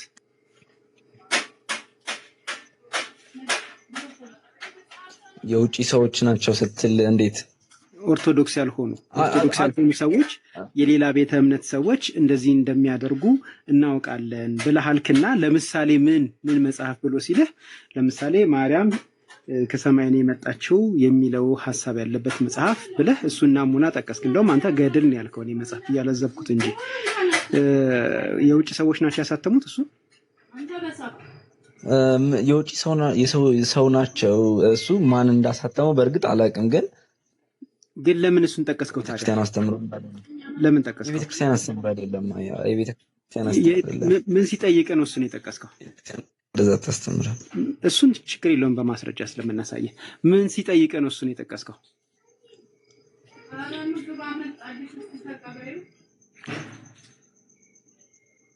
አልሰማኸኝም? ስለዚህ ልድገመው። ምን ሲጠይቅህ ነው እሱን የጠቀስክለት? ረቡን ያለህ የለህም? ቤካ ወንድማችን ዝምታ ሆነ ጸጥታ የሚለውን መዝሙር ዘምርልን እባክህ። እሺ እሱ እስኪናገር ድረስ እዛው እሱ የጠቀሰው ሚዲያን ዋቢ በማድረግ ልናገር። እዛው እሱ የጠቀሰው ሚዲያ ላይ ይህንን መጽሐፍ አሳትመውታል ብለው ሰዎቹ በማድረግ ልናገር። እዛው እሱ የጠቀሰው ሚዲያ ላይ ይህንን መጽሐፍ አሳትመውታል ብለው ሰዎቹ በማድረግ ልናገር።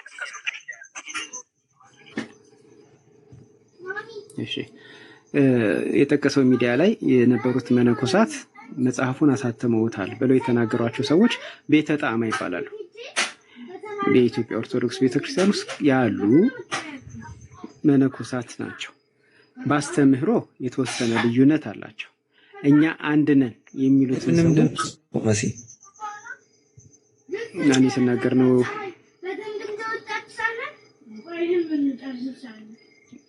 እሺ ዝም ብለሃል።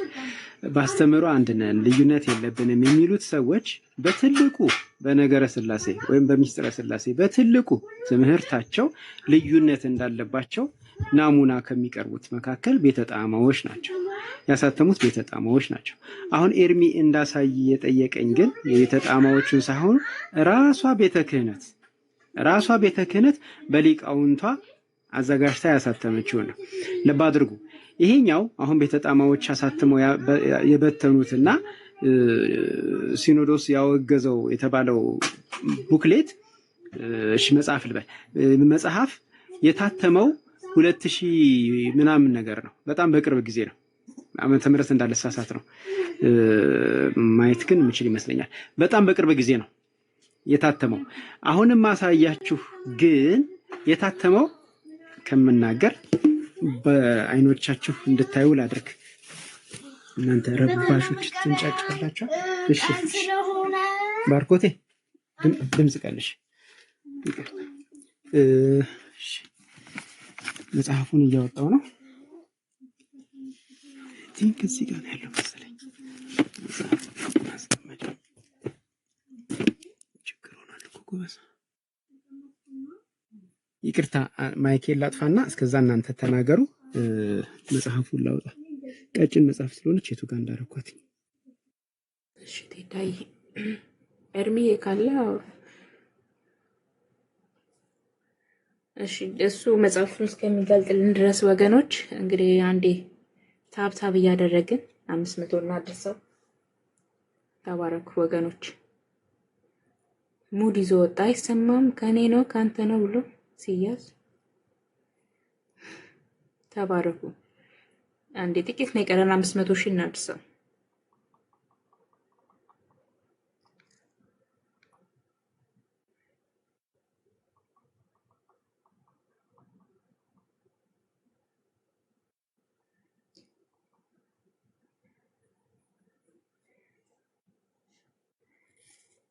ቲጂ የተባረኪ ታፕታፕ ኮፒ ሊንክ የምታደርጉ ልጆች ቲጂ በጣም እያደረገች ነው።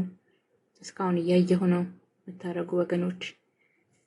ሌሎቻችሁም ሙሌ ጸጋ ይብዛላችሁ። አንድ 500 ሺህ እናድርሰው። ቴዳ ራሱ እስከሚመጣ ድረስ ማድረስ እንችላለን።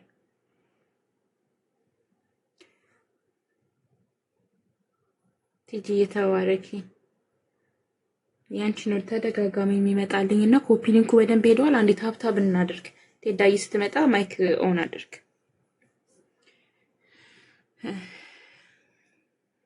ኦኬ ቴዳ መጣ። እሺ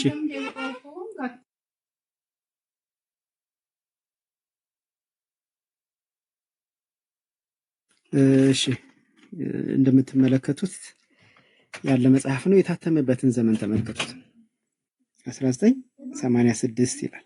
አሁን እነሱ ያወገዙት መጽሐፍ ግን ቅድም እንዳልኩትኝ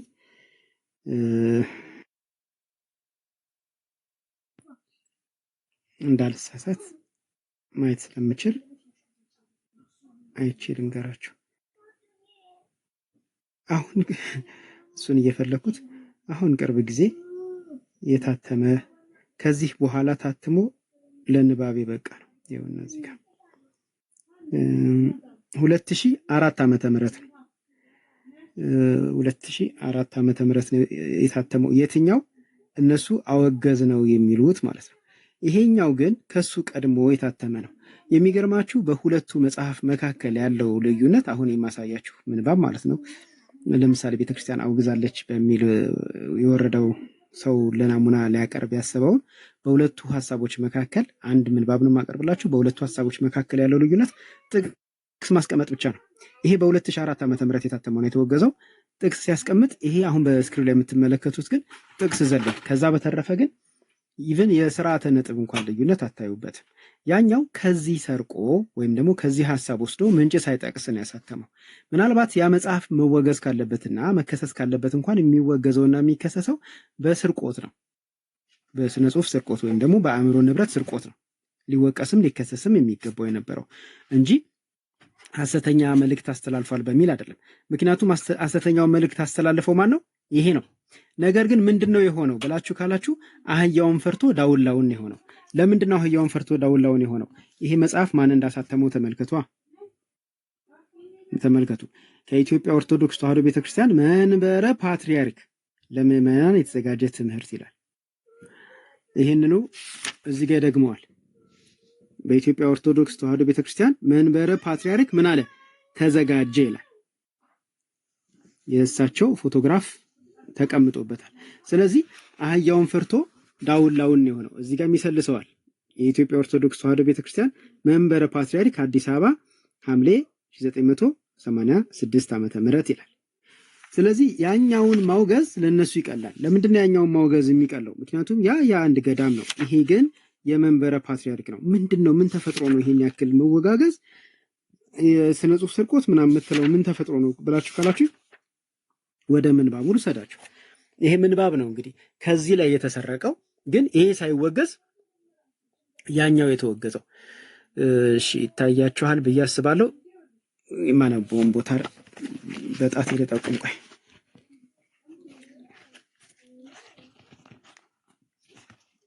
እሺ እዚህ ጋር ስለዚህ ከሚለው እንጀምር አብረን። ስለዚህ ሊፈጸም የሚገባውን የቀረበውን ፍጻሜውን ሲገልጽላት መንፈስ ቅዱስ ያድርብሻል፣ ኃይለ ልዑል ወልድም ስጋሽን ይለብሳል። ስለዚህ ከአንቺ የሚወለደው ቅዱስ ነው፣ የልዑል እግዚአብሔር ልጅ ይባላል፣ ለእግዚአብሔር የሚሳነው ነገር የለምና አላት። እሷም የእግዚአብሔር ባሪያው አለሁ፣ እንደ ቃልህ ይሁንልኝ አለችው።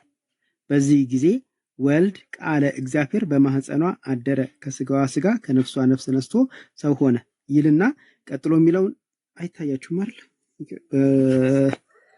እንደዚህ ላድርገው መሰለኝ። አሁን ነው ያየሁትኝ በእኔ ሰውነት ብርሃኑ እንደተከለለ። ቆም ይለው እዚህ ጋር ደርሻለሁ። ለእግዚአብሔር በማህፀኗ ከነፍሷ ነፍስ እሺ ከስጋዋ ስጋ ከነፍሷ ነፍስ ነስቶ ሰው ሆነ ይልና ቀጥሎ የሚለውን ስሙ። መጽሐፍት የሚያስተምሩ ይህ ነው ይላል። የቱን ነው መጽሐፍት የሚያስተምሩት? አሁን ያነበብነውን መጽሐፍት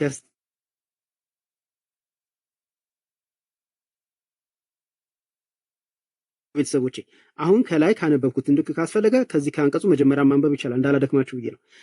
ከላይ ካነበብኩት ወጥቶ ከዚህ ወጥቶ ምን ጥንተ አብሶ ነበረባት ወይም አለባት፣ የነጻች ከብስራት በኋላ ነው፣ እሷ ሰው ናት፣ ከሰማይ አልወረደችም እያሉ መናገር።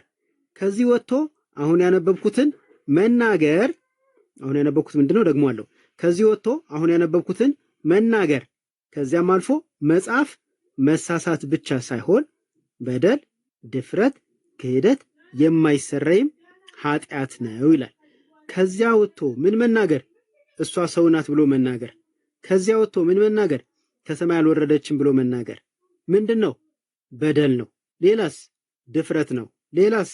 ክህደት ነው። ሌላስ? የማይሰራ ኃጢአት ነው። ስለዚህ እሷ ሰው ናት ብላችሁ ምትሉ ከሆነ በደለኛ ናችሁ፣ ደፋር ሰዎች ናችሁ፣ ከሃዲ ናችሁ። ከዚህም ከፍ ሲል የማይሰራ ኃጢአት እየሰራችሁ ነው የሚል ሐሳብ ነው መጽሐፉ የሚያስተላልፈው።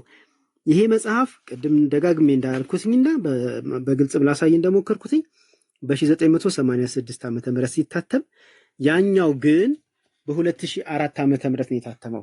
ታዲያ የተሰረቀው ነው የስህተት ትምህርት ያቀረበው ወይስ ሰርቆ የጻፈው ነው የስህተት ትምህርት ያቀረበው? መወገዝ እስካለበት በመንበረ ፓትርያርክ የታተመው ነው ወይስ በአንድ ገዳም የታተመው ነው? ምክንያቱም የገዳሙ ሰርቆ አመጣ እንጂ ከራሱ አልጻፈም። ይልቁንስ የገዳሙን ያሳሳተው ይሄ ነው። ስለዚህ አህያውን ፈርቶ ዳሆላውን ያልኩት እንደዛ ነው። እግረ መንገዴን ይሄንንም ጎነት ላድርግ ብዬ ነው። ተባረኩ ቤተሰብ፣ ስራ ላይ ነኝ። ስለዚህ መድረኩን ለባለቤቶቹ ጠቅቅ ያለው መሲ አንቺ ነሽ አይደል ያንተን እያልሻለሽ?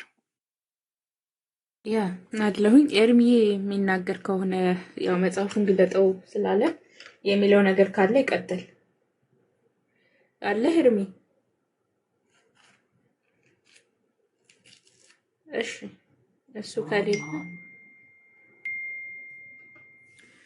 እሱ ከሌለ ኪዳነ ምሕረት እንኳን ደህና መጣ። ይሰራል አሁን ኔትወርክ?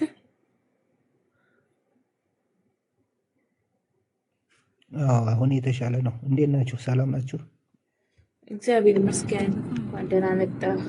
እህትዬው ወይ ኤርሚ፣ ልጆች ወደ ትምህርት ቤት እየወሰድኩ ነው። ቴዲም አንቺም ስላላችሁ እንግዶችን እናንተ አውሩ። ማውራት አልችልም፣ መኪና እየነዳሁ ስለሆነ። ተባረኩ። ቴንኪው ቴዲዬ፣ እንኳንም ማሳየ ጸጋ ይብዛላችሁ። ቀጥሉ። ቴዲ ስላለ ቀጥሉ እናንተ። እሺ ኤርሚዬ።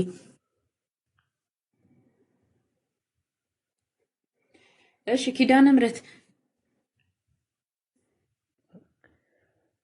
እሺ ሜሲ፣ እንኳን ደህና መጣ። ኬት ቤተ እምነት ነህ? እንግዲህ ቅድም ነገር እንኳን ደህና ከመሰለኝ ቆያችሁ። እሺ ኔትወርክ ነው። ኬት ቤተ እምነት ነህ? ለሌሎቹ ኔትወርክ ስላስቸገረኝ ነው። ለማሳወቅ ያህል አዲስ የገቡ ሰዎች ስላሉ ቤተ እምነትን ንገረንና እንቀጥል።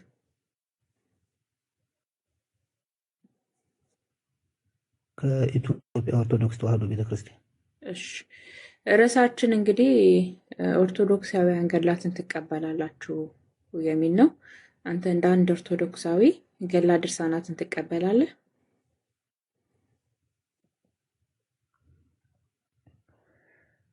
እሺ ገድላትና ድርሳናትን እንደ እግዚአብሔር ቃል አስተምህሮ ያላቸውን እቀበላለሁ። መርጠህ ነው ከእግዚአብሔር ቃል የምትቀበለው ወይስ ምንድን ነው? ውጭ ያሉትን የመጽሐፍ ቅዱስ ቃልን የሚቃረኑትን ወይም ደግሞ የሚቃወሙትን አልቀበልም። ለምሳሌ የትኛው ነው? የትኛው ገድል አንብበህ ይሄ ነገር ትክክል አይደለም የምትለው የትኛው ነው? ልክ ነሽ። አይ ማለት አሁን በሁሉም ገድል ውስጥ ከእግዚአብሔር ቃል ውጭ የሆኑ ጽሑፎች አሉ። እነሱን ለማለት ነው የፈለኩት እንጂ በእርግጥ ሙሉ ለሙሉ ገድሉን ለማለት ሳይሆን በአንድ ገድል ውስጥ ያሉ ጽሑፎች አሉ። ለምሳሌ ከአቡነ ተክለ ሃይማኖት ገድልን ብንወስድ፣ ከአቡነ ገብረ መንፈስ ቅዱስ ገድልን ብንወስድ፣ ከክርስቶስ ሰምራ ገድልን ብንወስድ ለምሳሌ ከእግዚአብሔር ቃል ውጭ ያሉ ጽሑፎች አሉ። ደግሞም ክርስቲያኖችን የሚያንጹ ጽሑፎችም ደግሞ አሉ። ስለዚህ እንደ እግዚአብሔር ቃል ያልሆኑትን እንቃወማለን። እሺ መቃወም መልካም ነው፣ ግን ቤተክርስቲያን እንደዚህ አድርጋ እንድትቀበል ትፈቅድላለች? ለምሳሌ ግማሹን እቀበላለሁ ግማሹን አልቀበልም አይነት ነገር፣ እንደዚህ የሚባል አባባል፣ እንደዚህ አይነት አስተምሮ የላትም ቤተክርስቲያኒቷ። እንደውም ገድላት ድርሳናትን የማይቀበል አንተ ኦርቶዶክስ ስለሆን ገድላት ድርሳናትን የማይቀበል ኦርቶዶክሳዊ አይደለም፣ ገድላት ድርሳናት ከመጽሐፍ እኩል ናቸው ብላ ነው ቤተክርስቲያን የምታምነው።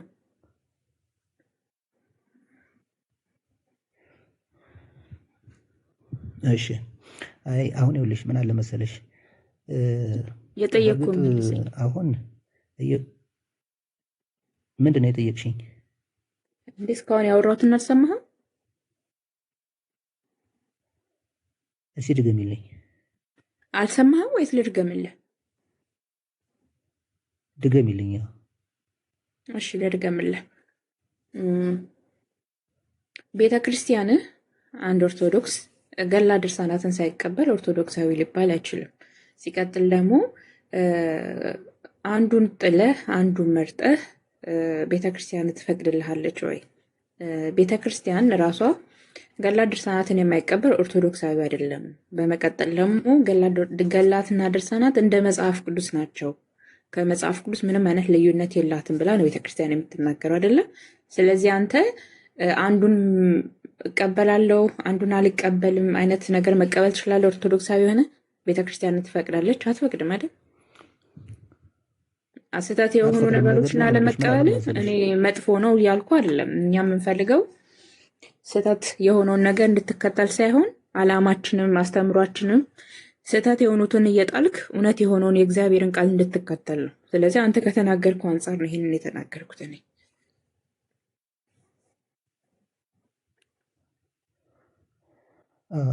አዎ ልክ ነሽ። ምን አለ መሰለሽ ግን አሁን ቤተክርስቲያን አትፈቅድም ትፈቅዳለች ሳይሆን ይኸውልሽ ሲጀመር ገድልና ድርሳን የመጣው አሁን ከ12ኛው ክፍለ ዘመን ጀምሮ ነው። ስለዚህ የጥንቷ ኦርቶዶክስ የምታስተምረው ንጹህ እና ቅዱስ የሆነውን የእግዚአብሔርን ቃል ብቻ ነው። አሁን የመጣው አሁን የተደረሰውን ድርሰት እኛ ከእግዚአብሔር ቃል ጋር እያነጻጸርን እኩል ነው ምናምን እያልን አንቀበለው። ስለዚህ ዋና ሀሳብ ገላትን አልቀበልም ነው እቀበላለሁ? አልቀበልም። አትቀበልም? እርግጠኛ ነህ? እሺ እነዚህ ለምን መሰለሽ ገድላትና ድርሳናትን የማልቀበልበት ምክንያት ቅድም ግን ስታወራ ውስጡ ያሉትን አንዳንድ ነገሮችን ብቻ ነው የማልቀበለው ነው ያልከው አይደል? ላስታውስ ብዬ ነው። አለመቀበልን እደግፈዋለሁ እየተቃወምኩ አይደለም። ባይዘዌ ግን ንግግርህ እንድታስተካክል ነው።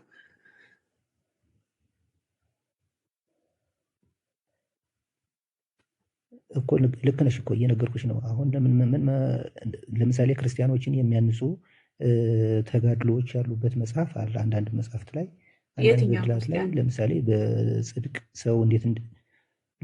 በጽድቅ ሰው እንዴት እንደሚበረታ ምናምን የሚያስተምራሉ። ለምሳሌ አሁን ገድላት ተብለው እንትን ካሉት ግን በውስጣቸው ደግሞ ብዙ ከእግዚአብሔር ቃል ውጭ ያሉ ደግሞ ቃላት አሉ ነው እያልኩሽ ያለሁት።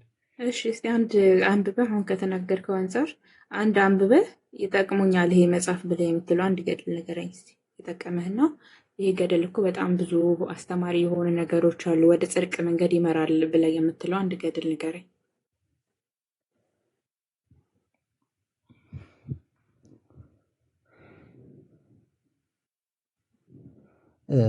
እሺ ገድላት አሁን ዋና ችግራቸው ምን እንደሆነ ታውቂያለሽ? ችግራቸውን ንገረኝ አላልኩም ብራዘር። ለምሳሌ የጠየቅኩህን ብቻ መልስልኛ። ችግራቸው ምንድን ነው አይደለም ያልኩ። አንድ አንብበህ ይሄ ገድል ጠቅሞኛል፣ ወደ ጽድቅ መንገድ መርቶኛል፣ በጣም ተጠቅሚበታለሁ፣ በጣም አስተማሪ ነው ብለህ የምትለውን አንድ ገድል ንገረኝ። እንዴ ማለት እንደዛ እኮ አይደለም። ወደ ጽድቅ የሚመራማ የእግዚአብሔር ቃል ብቻ ነው። አይቀድም ስትል ነበረ። ከራስ ንግግር አንጻር ነው እያልኩ ነው። እንደውም እንዳትረሳ እንደዛ እያልኩ ነው የቀጠልኩት። ከተናገርከው ንግግር ተነስቼ ነው የጠቀመህ አንብበ የተጠቀምክበት ወደ ጽድቅ መንገድ የመራ የትኛው ገድል ነው? አይጠቅሙም ካልክ አይጠቅሙም ነው። ግን ይጠቅማሉምም አይጠቅሙምም በሁለት መንገድ ነው። ሁለት ሀሳብ ላይ ያለው አሁን ከዚህ ስትወጣ እኛ ፊት አይጠቅሙም ያልካቸው ይጠቅማሉ ብለን ልትቀበል እንዳንተ አነጋግር ማለት ነው። ስለዚህ የምትቀበል ከሆነ እቀበላለሁ ነው። ማትቀበል ከሆነ ደግሞ አንዱን መርጦ አንዱን ይዞ መጓዝ የለም አይደል? የትኛው ገድል ጠቀመ? ገድለ ተክለ ሃይማኖት፣ ገድለ ዘራብሩክ የትኛው ውስጥ አንተ አንብበት ወደ ጽድቅ መንገድ መራኝ የምትለው? ይኸውልሽ አሁን ወደ ጽድቅ መንገድ መራኝ ሳይሆን ለምሳሌ የአንድን ገድል ያንዱን ጻድቅ ገድል ስታነቢ ወይም ደግሞ እንዴት ባለ መልኩ ነው ተጋድሎውን የፈጸመው እንዴት ባለ መልኩ ነው የጽድቅን ስራ የሰራው የሚለውን ስታነቢ ወይም ስትማሪ የዚያን ባለገድል ታሪክ በመያዝ አንቺም እንደዛ ትበረቻለሽ። አንዱን ስለኛ ወንድማችን አንዱን ወይስ አላነበብክም? ካላነበብኩ ችግር የለውም። ካላነበብኩ እኮ አላነበብኩም በለን። ካነበብክ ደግሞ የትኛው ነው የትኛው ታሪክ ነው አንተን እንትን ያለ? በነገራችን ላይ ሁሉም ገድላት እኮ ሰዎች እንዴት ወይም ጻድቃን ወይም ባለገድሉ እንዴት ሆኖ በፈተና አልፎ ለጽድቅ እንደሚበቃ ነው አይደል የሚያስተምሩ። የትኛውን አንዱን ንገረና። ገድሎችን ታውቂያቸዋለሽ ብዬ ስለማስብ እኮ ነው እኮ። ችግር የለውም ንገረና። ልውሰድልሽ። እሺ ክርስቶስ ሰምራ ምን አደረገች? ካነበብከው ላይ ሀሳብ ንገረን እስቲ። እሺ ለምሳሌ አሁን ክርስቶስ ሰምራ ማለት ነው መጀመሪያ ዓለማዊ ህይወቷን ስትቀጥል የነበረች ሰው ነበረች አይደል? እኔን እየጠየቀኝ ሳይሆን አንተ እየጠየቀኝ ሳይሆን እየተናገርክ እየሰማሁ ነው እኔ። እና ሪፍሌክት ማድረግ አለብሽ። እኔስ ለምን ሪፍሌክት አድርግልሃለሁ? ያነበብከውን ካነበብከው ላይ ንገረኝ ነው ያልኩ። እኔ ለምንድን ነው ያንተን ገድል ሪፍሌክት የማደርግልህ? እየሰማሁ ነው። ቀጥል። ክርስቶስ ሰምራ አልከን ምንድን ነው? ገድል አነባለሁ አይደለም መሲ። አሁን አንቺ እኮ ገድል አውቃለሁ ስለምትይ እኮ ነው። ገድል አውቃለሁ ካልሽ ደግሞ እኔ ስናገር ሪፍሌክት ማድረግ አለብሽ። ለምሳሌ ቀጥል አልኩ። ያነበብከውን ሀሳብ ንገረን አንብበህ። እንግዲህ ከንግግርህ ላይ ቅድም ወደ ጽድቅ መንገድ እየመሩን ብዙ አሉ የተማርንባቸው አሉን ብላል። እስቲ ከተማርካቸው አንዱን ገድል ጥቀስ። ስለ ክርስቶስ ሰምራን አልክ። ክርስቶስ ሰምራ ላይ ያነበብከው ሀሳብ ምንድን ነው የተጠቀምክበት አልኩ አይደለ? ስለዚህ እየተናገርክ ነው። ቀጥል፣ እየሰማሁ ነው እኔ። እሺ ስለዚህ ይኸውልሽ ክርስቶስ ሰምራ መጀመሪያ ዓለማዊ ሰው ነበረች። እንደውም 12 ልጆችን የወለደች በትዳር ውስጥ የነበረች ሴት ናት። በኋላ ግን ዓለም በቃኝ ብላ የክርስቶስን ጽድቅ ፍለጋ ወጣች ነው የሚለው ተገድሏ ሲነበብ። ከዛ ከወጣች በኋላ ዓለምን ንቃ ወደ ጾም ጸሎት ነው የገባችው። ስለዚህ ይሄ አሁን ምንን ያሳየናል? አሁን ይሄ ቁርጠኝነት የሚያሳየን ምንድን ነው?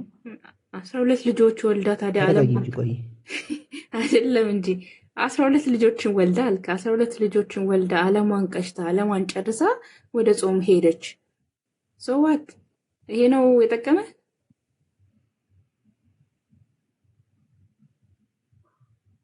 ይሄ ነው የጠቀመ ሳይሆን ይኸውልሽ ልንገርሽ፣ ሰዎች ለምሳሌ ወደ ጽድቅ እንዴት እንደሚሄዱ ወይም ደግሞ በንስሐ እንዴት እንደሚመለሱ ላስረዳሽ እኮ ነው። እሺ ቀጥል። ከዚያስ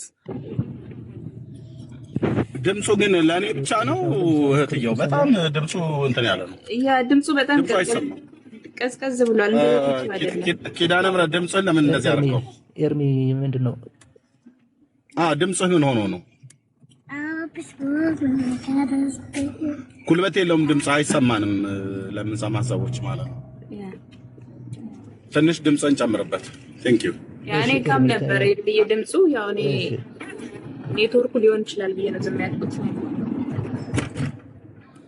ትንሽ ከፍ አድርገው ድምፅን ቀነስ አድርጌው ነው። እሺ ድምፅን ከፍ አድርግ ለሌሎቹ እንዲሰማ። እኔ ራሱ በግድ ነው እየሰማው የነበረው። ከፍ አድርግና ቀጥል። እሺ እሺ ስለዚህ ክርስቶስ ሰምራ ያደረገችው ምንድን ነው?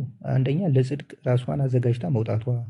ለምሳሌ በዓለማዊ ሕይወቷ ሳለች ኃጢአት ሰርታ ከሆነ ያን ኃጢአት በንስሐ ለመመለስ ቆርጣ በመውጣቷ በጾምና በጸሎት ተወስና የቀሪ ጊዜዋን በክርስቶስ አድርጋ ለማለፍ የወሰነችው ውሳኔ አሁን ይሄ ሰዎች ለጽድቅ ቁርጠኛ እንዲሆኑ ያስተምረኛል ማለት ነው። አሁን ይሄ ምንድን ነው? ከእሷ የምወስደው ምንድን ነው? ሰዎች ወደ ንስሐ እንዲመለሱ የሚያስተምረኝ ፓርት ነው ማለት ነው። ቴዳ አለህ ወንድምነት አለሁ መጽሐፉ አጠገብህ ካለ ማውጣት እችላለሁ። ግን ከዛ በፊት ለምንድን ነው ወደ ገዳም ሄደችው? እሱን የዘለለው ነገር አለ። ለምንድን ነው ወደ ገዳም ሄደችው? ያ እሱን ይነግረናል። ለምንድን ነው ገድሉን የጠየቅኩ እንዳለክ ለማወቅ ነው። ከክርስቶስ ሰምራ አንተ የተጠቀምከው እንግዲህ ጥቂት ሀሳብ ነው የተናገርከው። ምንም የተናገርከው ነገር የለም ስለ ገድለ ሰምራ ማለት ነው። እሺ ወደ እዛ ከሄደች በኋላ ምንድን ያደረገችው? እንግዲህ ታሪኩን አንብበህ ከሆነ ማለት ነው። ቆይ እሺ የቴዲን ጥያቄ ልመልስላት። ኦኬ ቴዲን የጠየቀኝ ለምንድን ነው ወደ ገዳም የሄደችው ላልከኝ ጥያቄ፣ ምክንያቱም ክርስቶስ ሰምራ በዓለም ቆይታለች፣ 12 ልጆችም ወልዳለች ብያለሁ።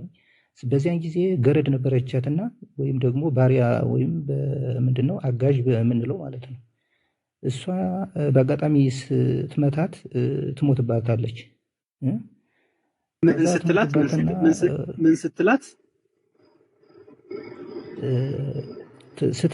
ትመታትና ትሞትባታለች። በአጋጣሚ ትመታታለች ነው የሚለው ገድሉ። ተው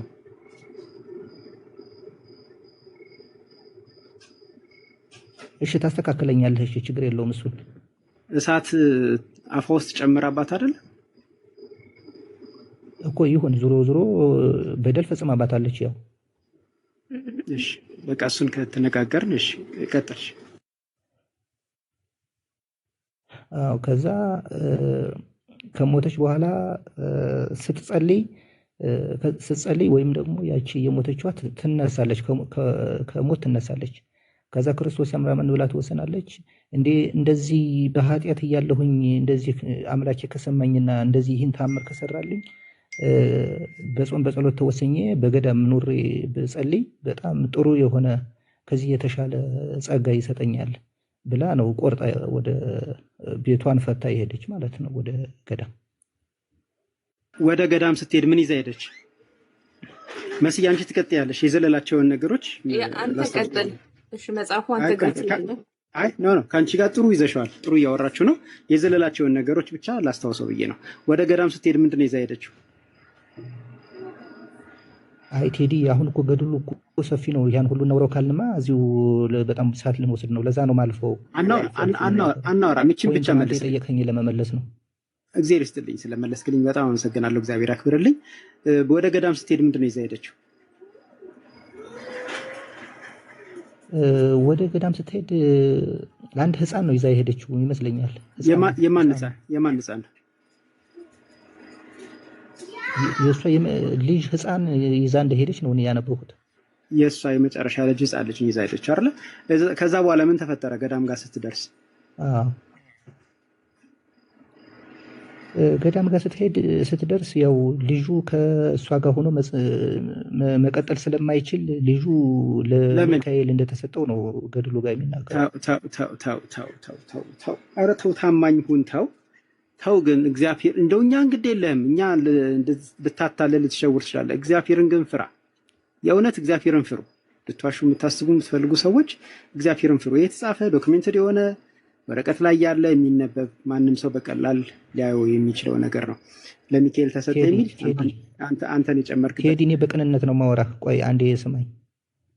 በቅንነት እንደምታወራ ነው ማወራህ፣ ለመዋሸት ሳይሆን በቅንነት እንደምታወራ ስላስተዋልኩኝ ነው በዚህ መንገድ ማወራህ እንጂ ቅንነት በጎደለው መንገድ ቢሆን የምታወራው እኔ ደግሞ በሌላ መንገድ ነበር ማወራህ። አንተ በመጣህበት መንገድ ነበር ማወራህ። አሁን አንተ በመጣህበት መንገድ በቅንነት ነው እያወራህኝ ያለው። እኔም በዛ መንገድ ነው እያወራሁ ያለሁት። እግዚአብሔርን ፍራ ነው ያልኩት እንጂ ክፉ አልተናገርኩም አይደል? እግዚአብሔርን ፍራ ነው ያልኩት። ልክ ነህ። ግን አሁን በሩ ጋር ስትደርስ ካነበብኩት ቆይቻለሁና ገድል በሩ ጋር ስትደርስ አስቀመጠችው አይደል ሜዳ ላይ?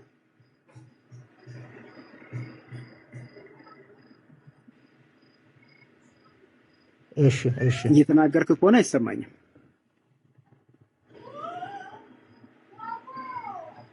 ኔትወርክህ እንደገና ተበላሸ ወይስ የኔ ነው? አዎ ልክ ነህ። እሺ ለምንድነው ሜዳ ላይ ያስቀምጠው ጥላው የገባችው? ገዳሙ የሴቶች ገዳም ስለሆነ ነው አይደል? ይሰማኛል፣ ያንተ ድምጽ ይሰማኛል። ዘግይቶ ነው የሚደርስ ማለት ነው።